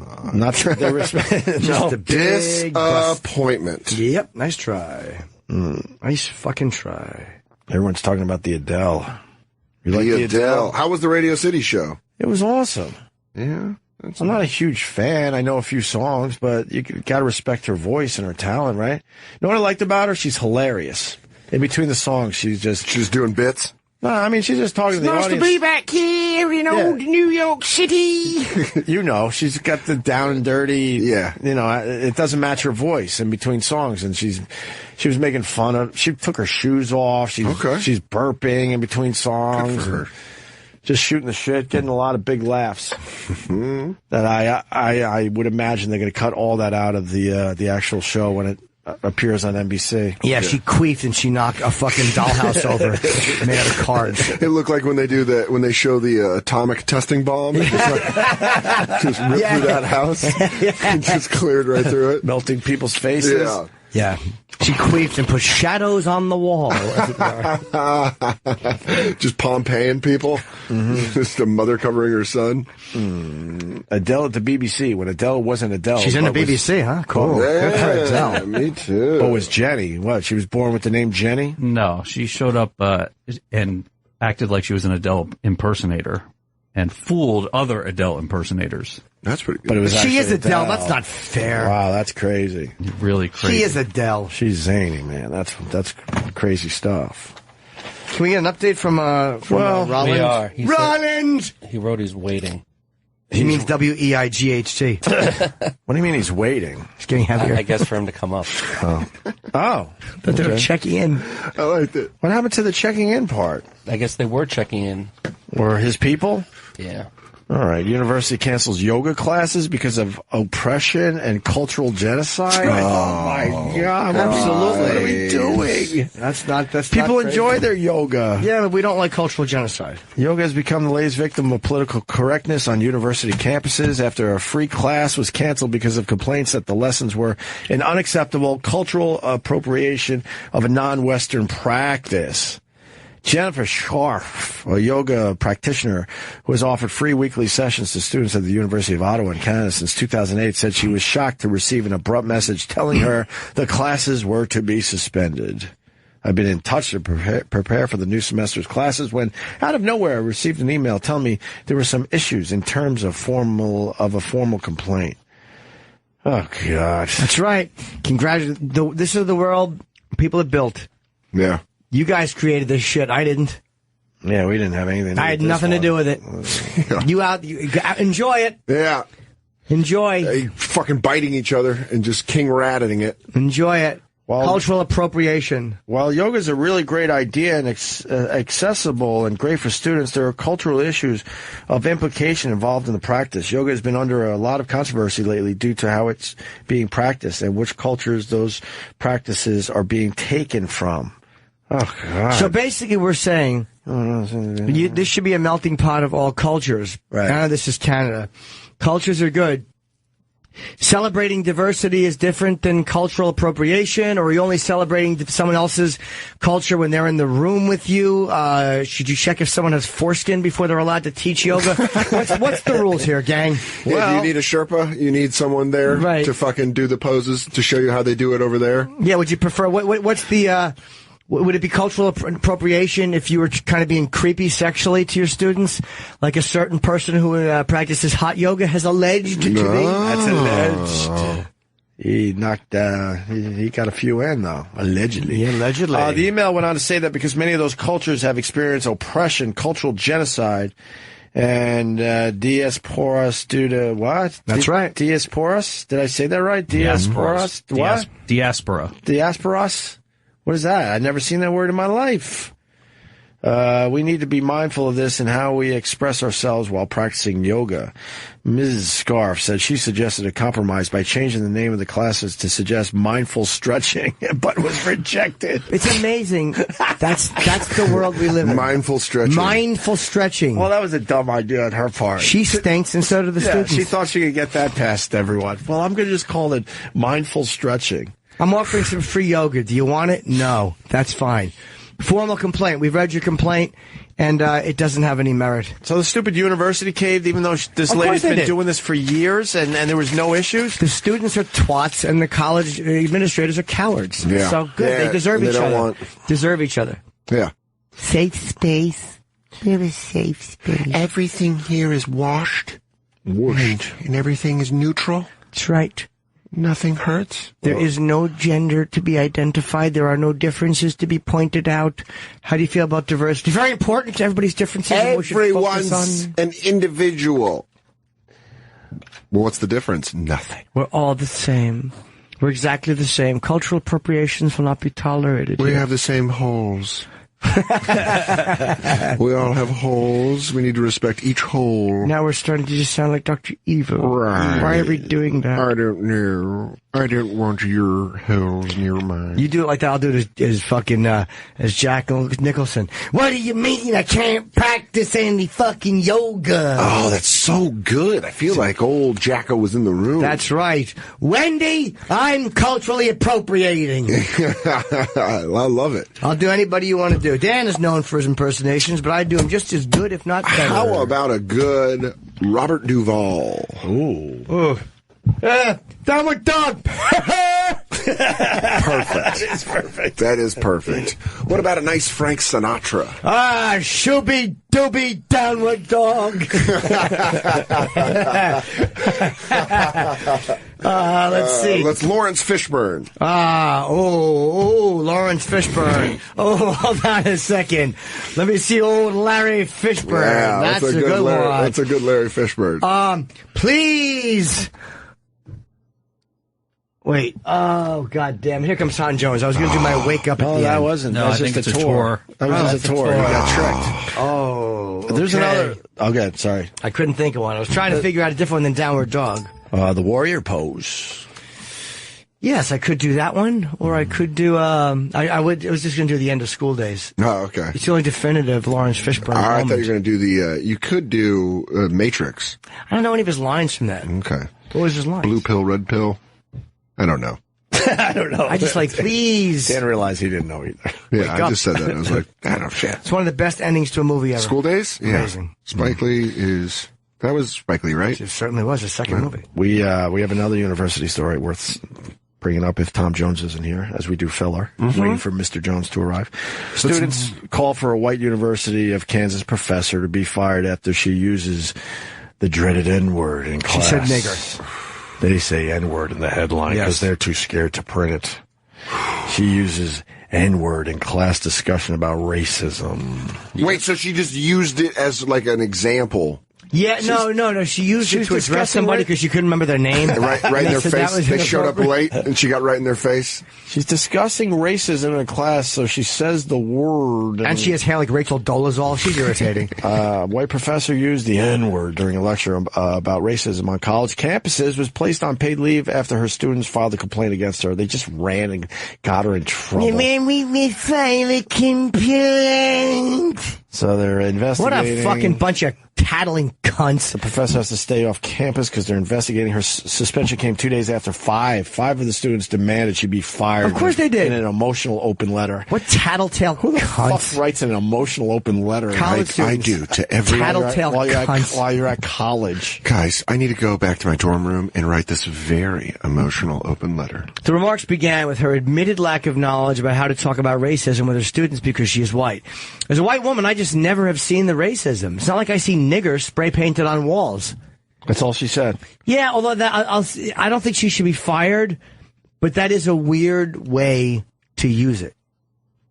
Just to drop it like that. No context. I don't think she should be fired, but that's a weird... She was saying she did that. It was her way of acknowledging her own blind side. But if you're quoting somebody, or you're quoting a story, I think using N-word is repulsive and childlike. I think it's baby-like. It's baby boyish. But the P-word. Yeah, it's like, I don't like to say the P-word. Talk about my wing. But if you're throwing it around just to get away with it, that's a weird one. Yeah. Yeah, because that lends itself to you just want to use it. Yeah, like it was like she was just talking about not having seen racism.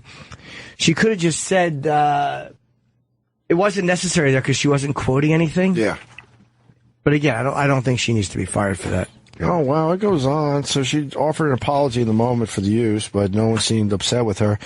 The discussion moved to a conversation about low graduation rates among black students, when some students in the class suggested institutionalized racism could be a factor. She said, in her experience, low academic performance is usually to blame. And by the way, that's probably why she's in trouble. Right. Yeah. That pissed people That's off. what bothered people. And then it just that was like her using that word just fed into... Yeah. Oh, and they added that to their emotional letter. These comments portray a lack of empathy and care for students of color who are facing academic struggles. The complaint. Yes, don't imply that it's low performance that gets you low grades. Right. I get it. She's a criminal for, but again, this is the world people have built, so go fuck yourselves. Go fuck yourselves and swim in your own blood, you fucking dopes. Go fucking swim in your own cutthroat blood. Yeah. You've been cutting each other's throats over language. You should all fucking slip in it and crack your heads open. Yep.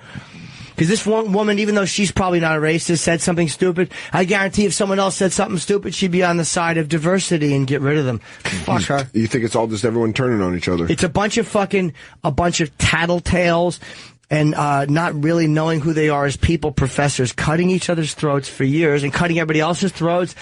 And now that it's not just overt racism anymore, they have to find other reasons to feel outraged. They're cutting each other's throats. I love it. So they go digging for it like a fucking truffle pig. In each other. Yeah, exactly. Rooting around for shit. Just shit mushrooms. I gotta piss. Is there time or is Tom Jones walking down the hall? He's not walking down the hall. All right, where is he? Well, he's coming up right now. All right, let me go piss. I'm sorry, it's not unusual to be.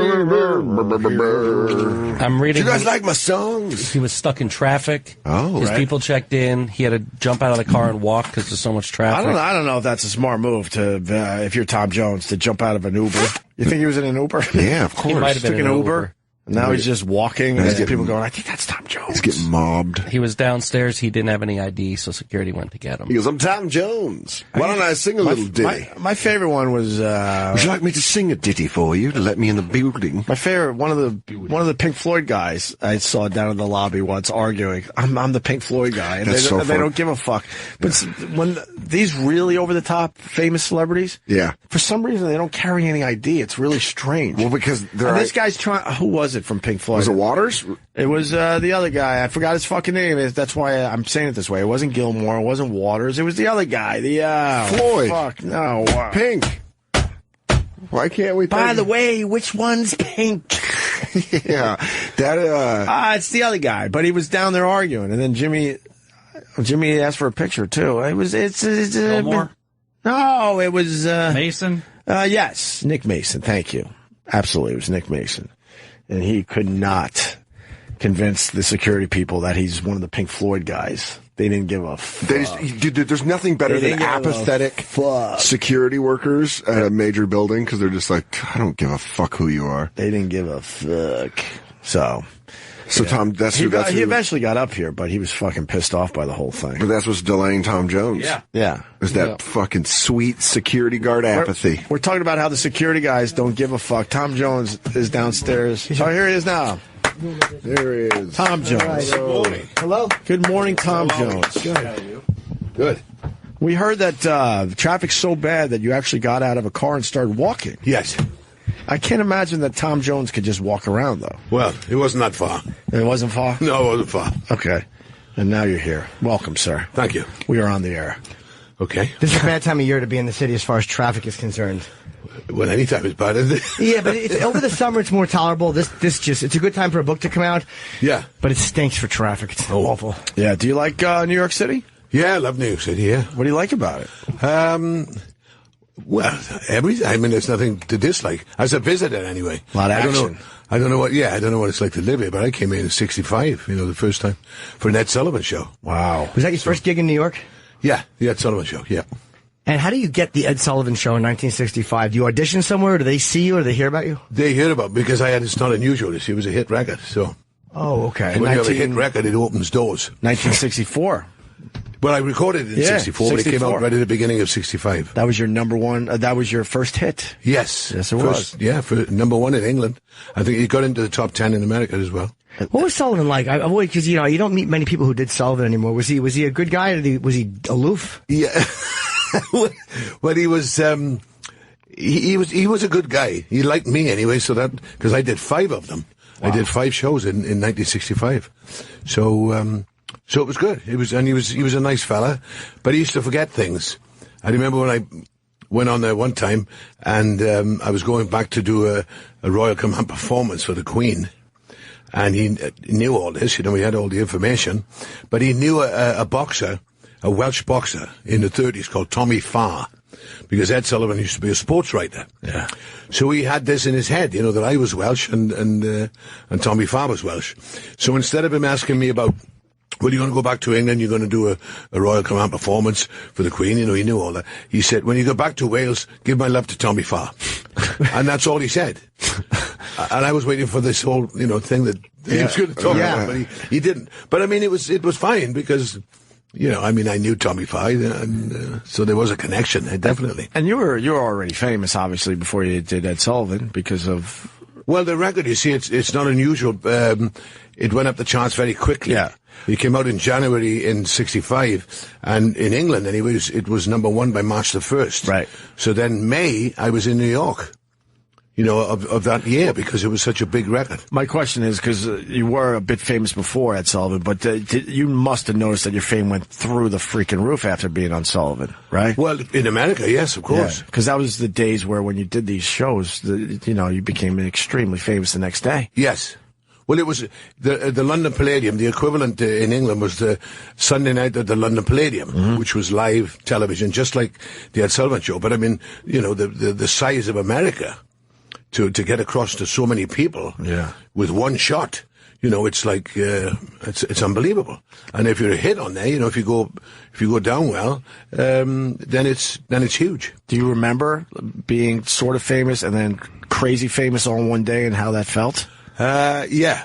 You do? Well, the first thing I can remember was when It's Not Unusual came out in England, and I was on a tour with Cilla Black. Cilla Black was the headliner, and I had taken over from a fella called P.J. Proby, who he was an American. But he was in England, he had some hit records, but he used to bust his pants all the time. and in the back or in the front for good reasons? In the front. And he used to wear these velvet pants. And so they said, look, you know, he used to drop to his knees on purpose, you know, and they'd go. So the people that had the theatres in England said, you can't do that. And he said, okay, I won't do it. And he used to do it on his last song, but on this one night he did it on his first song, you know, just to really take him off. Sure. And so they needed a replacement, and It's Not Unusual, it was just about to come out then, and so they asked, would I do it, would I take his place? So I said, fine, you know, and so I was there with my band, and but every night when I'd go on the stage, there'd be these big posters of PJ Proby, or, you know, big close-ups of his face all along the front row. But as It's Not Unusual went up the charts, they rolled them up. so it was great, and so I didn't realize. So I was in this pub between shows, and there was a lot of rock bands on the tour with us, and so I just walked out into the crowd. You know, I mean, kids were screaming outside, and I thought it was for somebody else, you know. Yeah. Not realizing that the record was moving so fast. And I just walked into the crowd, and they just tore me apart, you know. Really? Oh, yeah, all the clothes came off, and, you know, I mean, it was unbelievable. So, luckily enough, the police came and sort of picked me up out of the crowd and threw me at the stage door, and that was it. So I thought, well, this is it. You've made it. Yeah. And That's awesome. The book opens, it's interesting, you talk about, it starts in 1983, and you're in some, like, weird gig, and it's like, I get the sense that things are not going amazingly well in 83. So what kind of made you start the book, like, in this place where, like, ugh? Well, it wasn't so much that it wasn't going well. I just lost my way. You know, I was doing convention rooms and things, but getting paid, you know, and I had a lovely house in L.A., and I bought from Dean Martin, you know, and I was doing shows in Vegas. But you do 2 shows a night in Las Vegas, and it'll mess with your throat. So I went through that, and then when I was playing these places, that they would be like having weddings in the afternoon, and I would sing at night. You know what I mean? And I thought, my God, I'm losing my way here, because the records, Europeans would come over, for instance, and say, "You're not recording anymore." And I say, yeah, but the records are only they're being released in America. There were some country things that I did. Yes. And, but they weren't being released anywhere else in the world. So I thought I got to get back on track, you know. I must concentrate on my recording career. The live shows were great, you know, but my records were suffering because of it. Yeah, you said you hadn't had a hit in 12 years. You mentioned that. I'm like, okay, so maybe this was a... Yeah, exactly. That was the problem, recording-wise, you know, but I thank God, I mean, I've never gone out there and there hasn't been anybody there. That's never happened. Right. But it was just the venues that I was playing were not particularly... they were not groundbreaking venues, you know, they were where a lot of other people played, and I was there. So you can get complacent, you know. You can get a little. Everything was going okay, making money, you know, and everybody was happy, right. But the records were suffering for it. What turned all that around after '83? Yeah, well, when my son and my daughter-in-law, my original manager died, and my son and daughter-in-law took over, so they were a big part of the resurgence, you know, if you like. I recorded a song called "A Boy from Nowhere," which was from a musical that these 2 guys had written in England, and so that was a big record in England, and that was in '87. And then I did Kiss, you know, with The Art of Noise. They saw me do it on a TV show and asked, would I record it with them? So I did, you know, and they did this fantastic arrangement, and then I was back then on, you know, Top 40 radio. So that was in 1988. And your son's your manager. Yeah. And you had your son at 16 years old. Yeah. I was just doing some research on you, and I was trying to wrap my head around having a kid at 16 years old. How did you make that work? Well, when I was a kid, I wanted to become a man fast. You know, I mean, my uncles, my father and my uncles, you know, they would go drinking in pubs and stuff, and I wanted to go with them. when I was a kid, and my older cousins were all going, and I was dying to get there, to stand by a bar and drink with the fellas and that. So, getting married at an early age was like, yes, I am a man. Right. And I can do this. Right. So I think it gave me more confidence, it gave me more drive. Like some people say, well, that might have put a bit of a, could have stopped you a bit. Sure. Going forward, but it didn't. It gave me more strength. Right. I was desperately wanted then a hit record, not only for myself, but for my wife and my son. So it was, it worked for me, and we're still together. My wife is the same girl that I married in 1957. When you were 16. Yeah. That's amazing. I was almost 17 and she was just 16. I can't imagine having sex with only one person for all those years.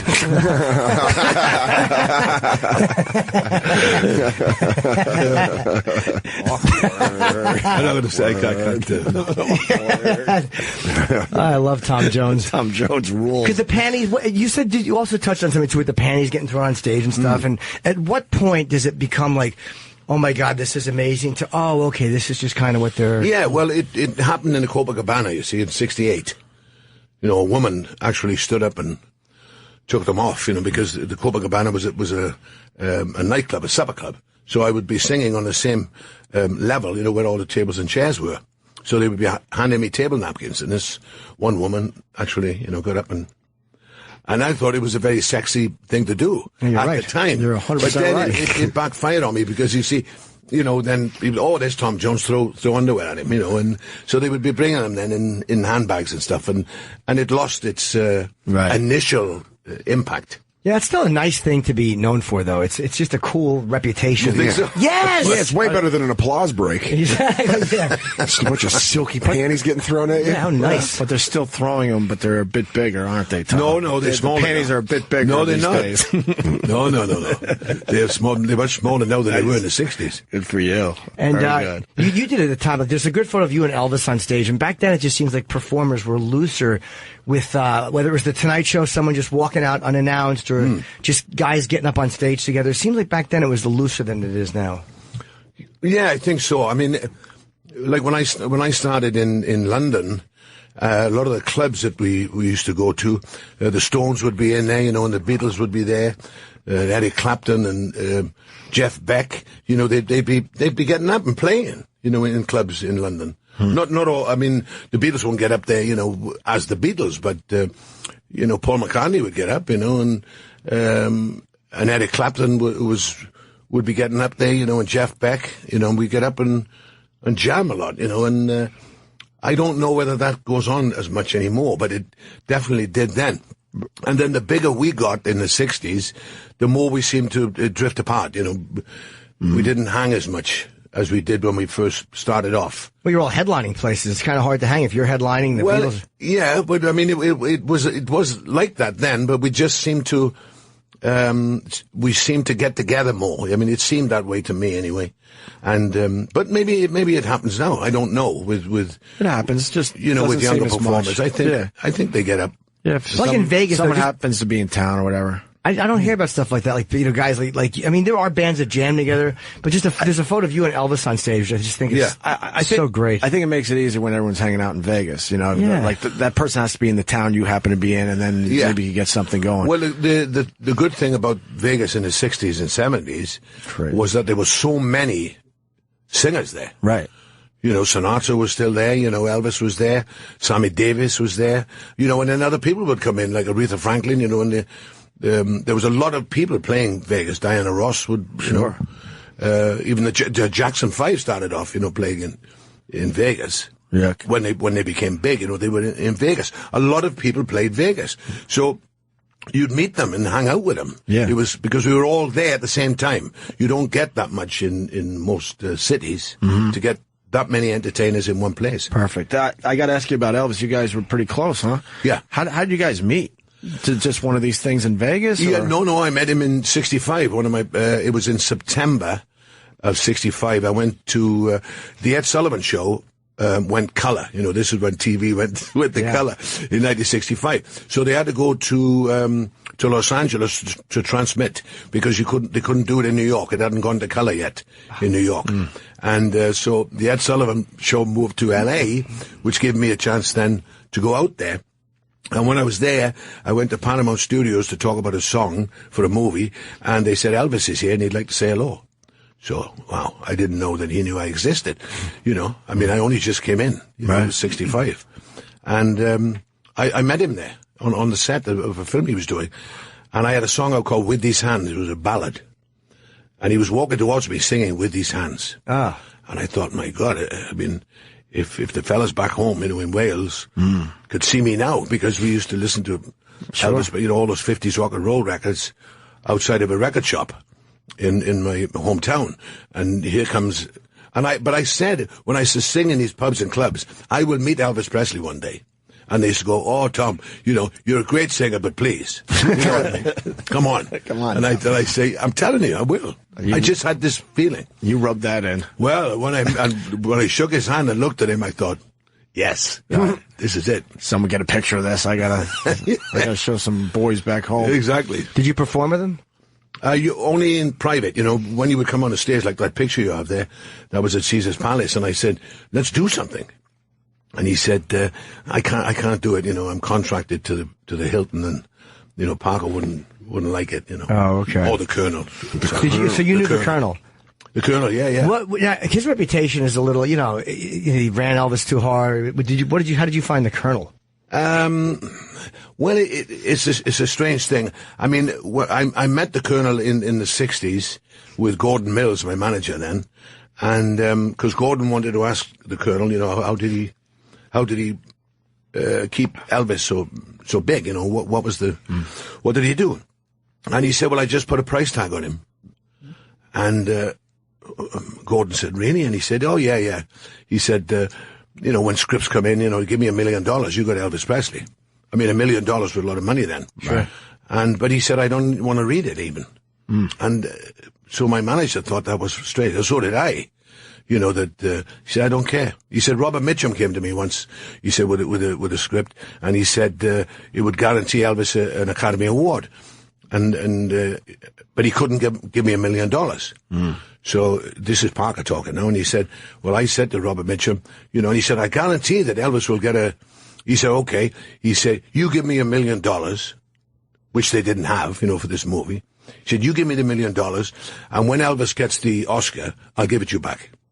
And that was it. But that's what he did. He just put a price on him. And I think, if he had done this movie that Robert Mitchum wanted him to do, I think it would have been taken more seriously as an actor. He just couldn't get out of those, doing those musicals. Right. But he was a hell of an actor. What was the movie? Yeah. I don't know what the movie was that he was talking about, but I'm sure it was good because, Robert Mitchum would not do something that wasn't. Right. So, that was it. What kind of person was Elvis that people don't know? Elvis was great. Elvis was very musical. He loved music. He loved it. He was like me. I'm the same. I like to sing. I like to get up and sing. And, you got to get the hook for me, sometimes. And so Elvis was like that. We would get back to his suite in Vegas, at the Hilton, and he would have his gospel group come up, and all night we'd go. I mean, he just loved to sing. You would think he'd want to do anything but sing at that point, considering, how famous he was. But he loved it. Yeah. He loved to sing, and he loved gospel music, you see. Right. I think that was the only Grammy that he ever won was for a gospel album. Huh. So that's what he was, really, a gospel singer. And then you watch this whole progression.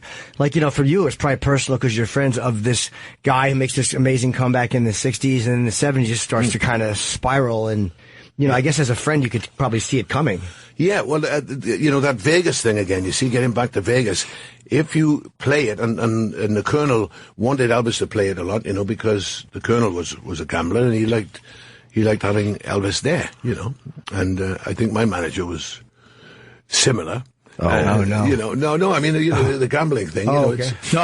but we're all thinking, Did you get screwed over by your manager? Oh, no. Oh, yeah. You had a good one? No, sorry. Because we've Not heard like those that. stories over the years. No. I think with the Colonel, you know, I mean, he was getting 50% of Elvis, and everybody knew that. It wasn't a secret, you know, and Elvis went for that. You know, there was no secret in it. But I mean, as far as the gambling was concerned with Vegas, you see. Yeah. Gotcha. So then when you're doing 2 shows a night for a month straight, that can grind you down. And then you've got to try and become more of an entertainer than a singer, because your voice is suffering for it. And I think Elvis got into that rut as well. You know, and it's a shame of what happened to him. But I saw him getting heavier, you know, and the fellas that worked for him came to me, you know, and asked me, could I talk to him, because I was close with him. And I called, but he would never answer my phone calls, and he used to, you know. And days before that, you know, any time they would say, yes, Elvis will get back to you, and he did. But then towards the end, he didn't want to talk to anybody. It seemed to me like he was pushing people away from him that would remind him what was happening. Right. You know, and so it just was a big shame, because he was a great guy. You know, I mean, he was a huge star, of course, but a really good, down to earth person. And you know, I lost a friend when he died, not just this, you know, the world lost a superstar, you know, but I lost a friend. Did you really? There was now again, you never know if these stories are true or not. You were going to have your DNA tested to see if there was any black or black heritage. Yeah. Well, because this came about in England. A reporter said to me, a lot of black people think you're black, you know, and I said, yeah, they've always said that, because it's not unusual. When it first came out, was being played on black radio, you know, in New York. And so I said, a lot of black singers, especially, they say there's got to be something, you know, the way you sing. It's a little insulting to white people, don't you think? It's a little. No, I mean, it's the truth, and you know, I mean, I've known a lot of black singers. I mean, I've been influenced by black music, and that's the truth. Yeah. So when this fella said, "Would you be opposed to getting a DNA test?" I said, "No, I wouldn't be opposed to it, because I'm a curious person. I would like to know where I come from." You know what I mean? And did you ever have it done? Not yet. Not yet. I just haven't got around to it yet, because this only happened. Oh, okay. You know, this is new. A week or so ago. Oh, okay. This is actually very, very recent. Very recent. Okay, I think you're white, Tom. I mean, look, there's too many great black singers. We need a couple of Tom Joneses to stick around. We can't lose you. We need Tom to be one of ours. I've won a lot of arguments using Tom Jones. What did you decide to put in the book and what not? I mean, how did you go through that process? Because, you know, you have a hell of a story to tell, and I mean, the book would be massive if you put everything in there. Obviously, yeah. Well, I wanted to put the important stuff in there. You know, the stuff that was important to me, and then stuff that is not that important. I didn't want to. And there's been other books written about me. You see that you know, they put all the obvious stuff in. You could say it, all the garbage, Tom. All the garbage, all the garbage. All the sex and things we don't like to hear. We don't want yuck. No, but I mean, those books came out, so I thought it's about. That's why I wrote this book. I thought it's about time that tell your side of it. Exactly, your story. You know, the real thing. What got me there? You know what? I'm a singer, you know, I mean, I can sing, and that's it. It's like an actor, you know, I mean, but they always go into, with actors, you know, with, the leading lady, what happened with the leading lady? Well, it was great. You know, we did this movie and it was like that, but, you know, people are always inquisitive about, what happened sexually. You know, so I don't think that's important. I think that there's more to a talented person. You know, what is the person's talent? What is it that got that person to where he or she is? Do you think in a way the sex did, though, in the sense that you're so associated with that? It's almost like this aura. Like people have this thing like, oh my God, this guy was just this amazing ladies' man, and this it's like it's kind of part of the image. Like whether it's a rapper being a guy who goes to jail for a year, that becomes a part of his image, even though that's not what his talent is. Right. Yeah, exactly. You just said it, but that's not what his talent is. Right, but it's kind of like wrapped up, so people are going to ask about it because, you know. Yeah. He's, I mean, how do you find time to sing? Is I think what Jimmy's saying. Absolutely. God bless you. I mean, as a comedian, we don't tend to have that effect on women at all. Yeah, right. I've never had underwear thrown at me at all. I would love underwear thrown at me just That'd be once. fantastic. I wouldn't even care if there were guys' boxers, just for fun of it. It'd be good for me. Anything. Show me you're alive. Did it mean anything to be knighted to you? Oh, yeah. It did. That was the biggest thing that's happened to me. Because when you're a struggling singer, you want to get a hit record, you want to get on television. So that is part of what you're aiming for.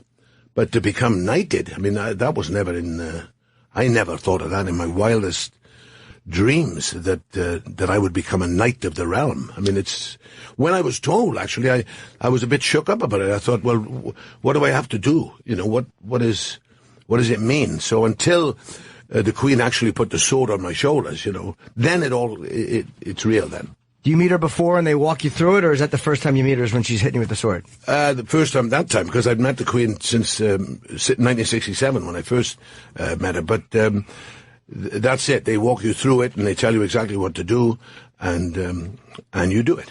But you don't actually see the Queen on this occasion until you get in front of her. How does it feel to be in front of the Queen? Do you get really nervous, even though you've been in front of all the big celebrities? Yeah. The Queen is special, I think, really?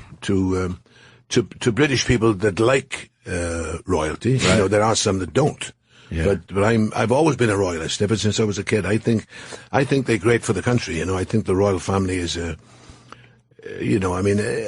because in the First World War, that sort of disrupted all of the crowned heads of Europe, but the British monarchy stayed intact, and I think it's a good thing. But they voted in by the people, right? It's not. It's still a democracy. It's still people want it, and they voted in. If the people don't want it, they're out. And thank God they still want them. And I'm one of those people. Someone's fudging the vote. Well, I don't. But I mean, it's in the best interest to keep that going. Yeah, but she's a great person, though, the Queen. She works from morning till night. She's on the go all the time. It's tremendous. But she's a lovely person, and I feel very proud to be a knight. I really do. Are there rules? Are you allowed to look her in the eye? And we've heard those things. Yeah, well, you're not allowed to extend your hand. You're not allowed to put your hand out. Although I see it. There's a picture up on our screen here where you are shaking her hand. But are there actual rules? Yes, you don't ask her questions. She asks you questions, and then you reply, but you don't start up a conversation with her. And but I did though. After I did the Diamond Jubilee, I was on the Diamond Jubilee, and we went backstage, and there I was standing, and it was just the Queen and myself, and everybody had sort of gone off, doing different things. So I'm standing there, and I'm thinking, should I call her Your Majesty or Ma'am? Which is you call her Ma'am after you say Your Majesty. And Prince Philip was in hospital because he wasn't well, and so. I wanted to say something because she was right there and it was just me and her. Anyway, so I said, how's your husband? And she said, I'll know after the show. Wow. I said, oh, okay. And I thought, have I said wrong? Have I done, what have I? Yeah. But it was fine. And she smiled and that was it. So she's a lovely woman, it's just, I think she realized that I was stuck for words, and I really wanted to know how Prince Philip was. What a weird thing. Human moment, though, with the Queen, for real. But the Queen, her entire life, can never have someone start up a conversation. So there's just like a lot of awkward gift silence. That is. You know how much that's her rule. She got sick of dumb questions. And how much does the hat weigh? And she's like, look, here's a new rule. I'm the Queen. I'll ask the question. Yeah, I think Jimmy's right. They finally had it with the dumb questions. Every plane ride. There's a great photo of you in here too with Ali. I know you're a big boxing fan. What'd you talk to Ali about? Like when you sit down with him for the first time, does he want to talk music or do you want to talk boxing? Well, a bit of both, I think. I mean, we used to get on really, really good, and but it was strange. I mean, to get into the ring with him, it was unbelievable. You know, I mean, I didn't know what to do. And he said, well, just throw one at me. And okay. So I threw a left jab at him and a right cross, and they both connected, you know, and then I thought, because then he like automatically threw one at me. But thank God I backed off a bit and they caught me in my mouth. So I had to check my teeth to make sure they were all still there. Did you really feel it, or was it like a light feather? No, yeah, I felt it. But, I mean, it was at the end of his punch, but it just came out automatically. I don't think he really meant it. It's just I went bang, bang, and it was like, woof, you know, this big thing came at me. Unbelievable. But just to block his arms, you know, you would telegraph everything, and just to keep blocking him, it was unbelievable. But he's a lovely man, and yeah, we used to talk about music, and he loved Sam Cooke, you know, and so you know he loved soul music, and he loved the fact that self-made people, you know what I mean, when you're self-made, when you come from a working class background and become famous, it's great. And when I first met him, he said the first thing his baby daughter, who was May, when my TV show was on, she would say, Tom Jones, Tom Jones. So every time he used to see me, he used to go, Tom Jones, Tom Jones. You know, and I used to think, why are you saying it twice or three? And he said, my daughter, that's the first thing. That's how she said it. She thought when she was a baby, she saw the show and she would be saying my name all the time. Who do you think was the best, boxing-wise? Ali. No doubt? No doubt. No kidding. No doubt. I mean, at the beginning, you know, I mean, Liston, I didn't think that he would beat Liston. But he did. And when you watch it, you can see that he really did. Did you like him or dislike him because a lot of people hated Ali when he first came on the scene, this young, arrogant guy. Yeah. Well, before I knew him, yes, I didn't particularly. I thought, this guy can't get away with, you know, with this, because he's a counterpuncher. He moves all the time, you know, and he doesn't stand toe to toe with anybody. Mm-hmm. Well, why should you? You know, when you think about it, he was a great boxer. Yeah. And that's what boxers are supposed to do. They're supposed to find the other person's weakness and catch him off guard. And that's what he was all about. Mm-hmm. So the more I realized what he was doing, the more I liked him. And then we became friends, you know, so, he was definitely the best. You know, you watch old footage. Well, and Fraser as well, though, you know, those fights that they had. And then George Foreman was unbelievable. Yes. You know, but even George Foreman, you see, I didn't think he would beat Foreman because Foreman was a destroyer. You know, he had everything. And, but Ali knew that, you know, make him punch himself out. Yeah, wear him out. Yeah. Who was your second then, if Ali? Fraser, I would say. Probably Fraser? Yeah. Fraser? At that for that time, you know, I mean, there's been some great fighters over the years, but around that time, yes. That was an amazing time to be a boxing fan. We were talking about that earlier. Yeah. It doesn't feel like the same thing is going on these days. No, it's amazing. I mean, when I look back over my life, you know, when I got into the business, especially from that time on, you know, the music scene in Britain was exploding. You know, there was a whole new thing. And everything else, like the sport, you know, the boxing was unbelievable. Mm-hmm. You know, you got more great fighters, I think, you know, in the 60s, 70s, and 80s, you know, that, it was a great time. You were excited about every fight that came out. Every single one. I mean, if you were an Ali fan, but he wasn't fighting, you didn't care because here comes Foreman or whatever. Yeah. Ken Norton, Ernie Shavers we talk about. And yeah, exactly. I mean, there was so many great heavyweights around. Yeah. I feel sorry for some of the ones, like Joe Bugner is a British heavyweight fighter who fought Ali and he fought Frazier as well. And I used to feel sorry for him because he was a great fighter. And I thought, what a time to be born. You know, you got to deal with what a wrong time to be born when you got to go up against Muhammad Ali and his career would have been much different if those two weren't around. Although didn't Ali say that Henry Cooper hit him harder than anybody? Henry Cooper, another one. That's right. Henry Cooper, you see, was right-handed. But he was left-handed, but he fought orthodox. Okay. Right? So his big punch was his left hand. You know, but he led with it. So you don't realize that, you know, when you're boxing. And he caught Ali with a left hook, but that was his biggest punch. Put Ali down.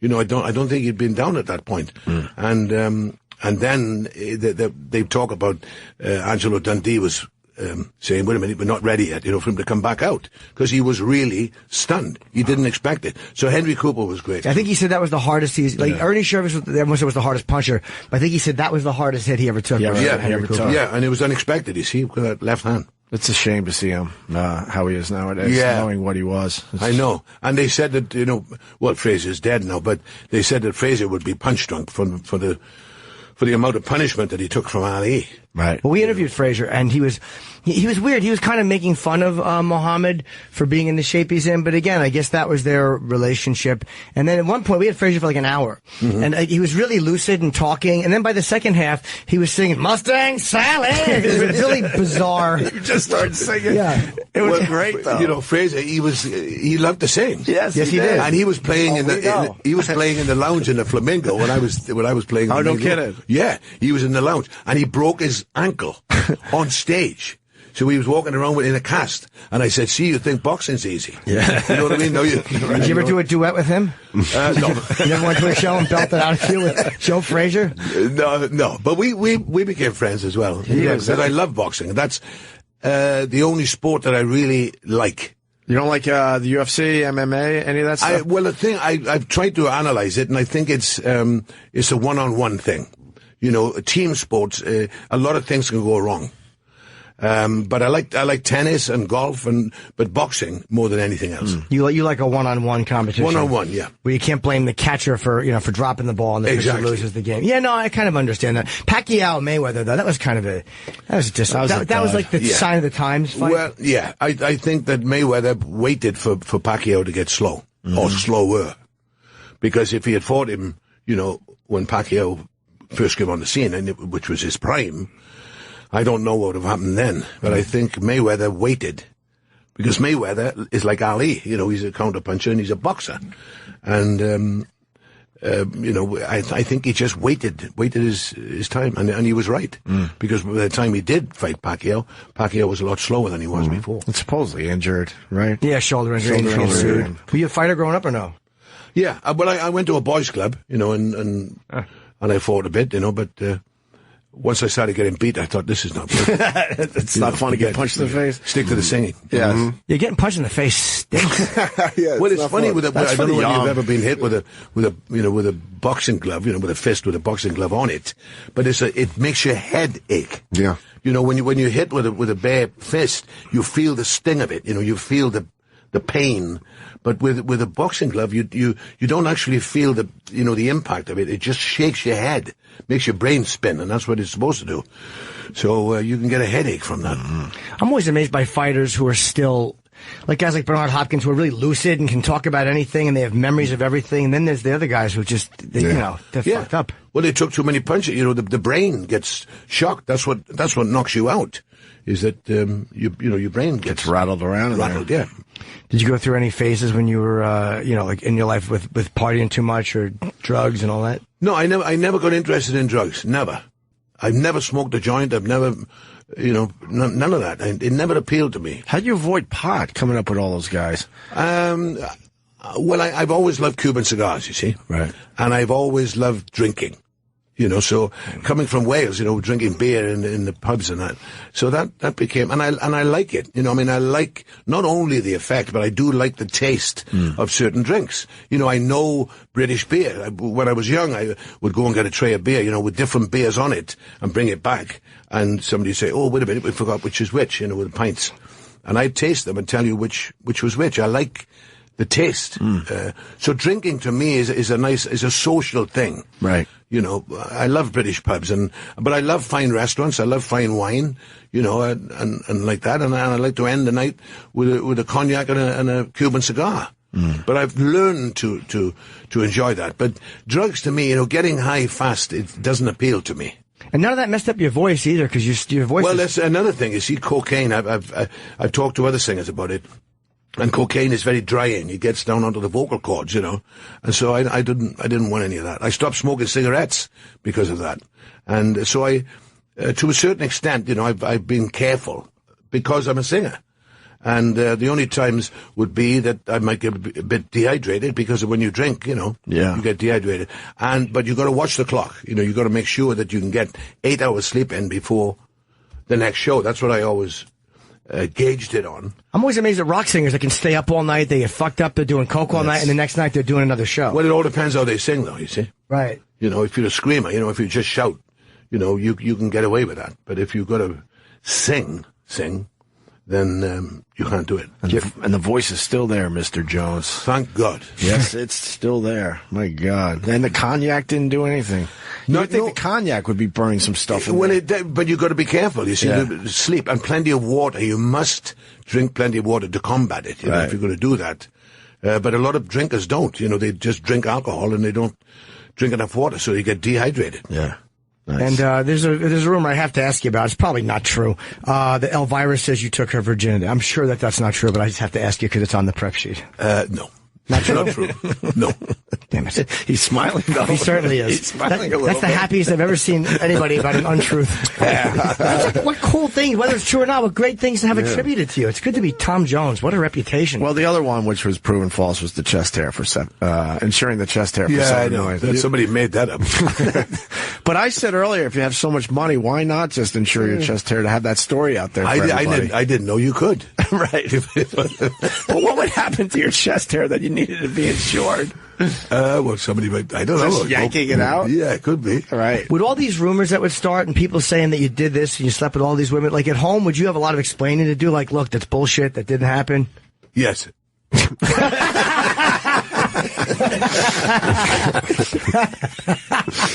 could be the greatest yes I've ever heard in this studio. All right. Hey, that was a yes, and I'm done with that. How about this? A rumor that the stupidest rumor you ever heard that maybe a lot of people don't know about. That went around. I mean, the chest hair is right up there. Yeah, and the Elvira one is right up that's there. Yeah. Is there any others like that? I don't think there's anything that has not been said. Okay. And did Mick Jagger, I just want to pepper you with a question. Did Mick Jagger really have a problem with Ed Sullivan because he refused to wear a jacket on the Sullivan Show? Yeah, yes. Yes, he did. I mean, and the big thing I noticed with the Sullivan Show that you had to watch words in songs. Some of them you had to change. You know, it's a strange thing. But I remember with Delilah, if we have time, with Delilah, they said, we have trouble with some of the words. And I thought, well, if you I felt the knife in my hand, and she laughed no more. You take that out, you haven't got a song. Yeah. He said, oh, no, it's not about that. It's not about the guy killing the girl with a knife. Yeah. Well, what is it then? There's a line in there, at break of day, when the man drove away, I was waiting. Yeah? And if it was at break of day when he drove away, that means he was there all night with the girl. I said, yeah, well, that's why the guy kills her with a knife. Yeah. That's why. And they said, yeah, but we can't do that. Oh, so I had to do, at break of day, I was still crossed the way. I was waiting. Wow, I was still crossed the way. I was still crossed the way, not at break of day when the man drove away. So that was the big thing I noticed with Sullivan. Did you guys have that type of censorship in Wales that we have in America? Our censorship is really strange at times. Well, it was then. I think it was, worse then than...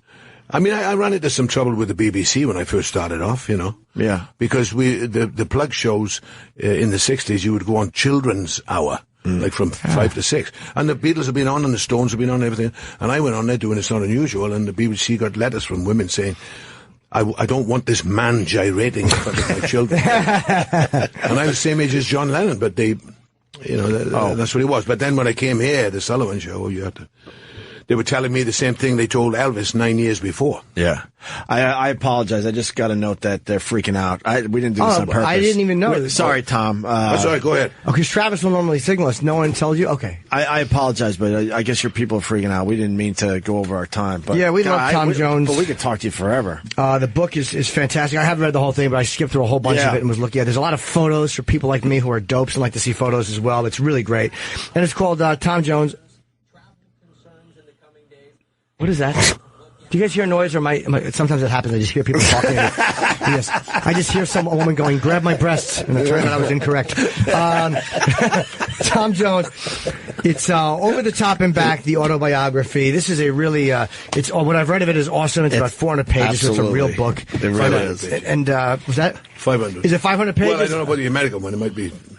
It should be, though. Yeah, well, we're known for smaller font here, so it might have been in the Welsh use much larger font. That's common knowledge. Poor eyesight. But, Tom, you're great, and thank you for coming. Yeah, come back and see us, Tom. Thank you. Yes. Oh, it's signing tonight. They want to. Where's the sign? I'm going to guess Barnes & Noble. Am I wrong? Someone just. Yes. Barnes & Noble. Is that the one in Union Square? Union Square. That's the big one. It's cold out. You'll be able to line up indoors. That's a perfect one for signing because you won't be stuck outside. 7 o'clock, you can meet Tom Jones. Yes. A pleasure, Mr. And you're not allowed to ask him questions. He has to ask you questions. That's the way it's set up. Exactly. Don't pester Tom. Well, I'll get the sword out. Let's get out of here then. We're good? Yeah, we're done. All right. Thanks, Tom Jones. Thank you. We'll see you guys tomorrow.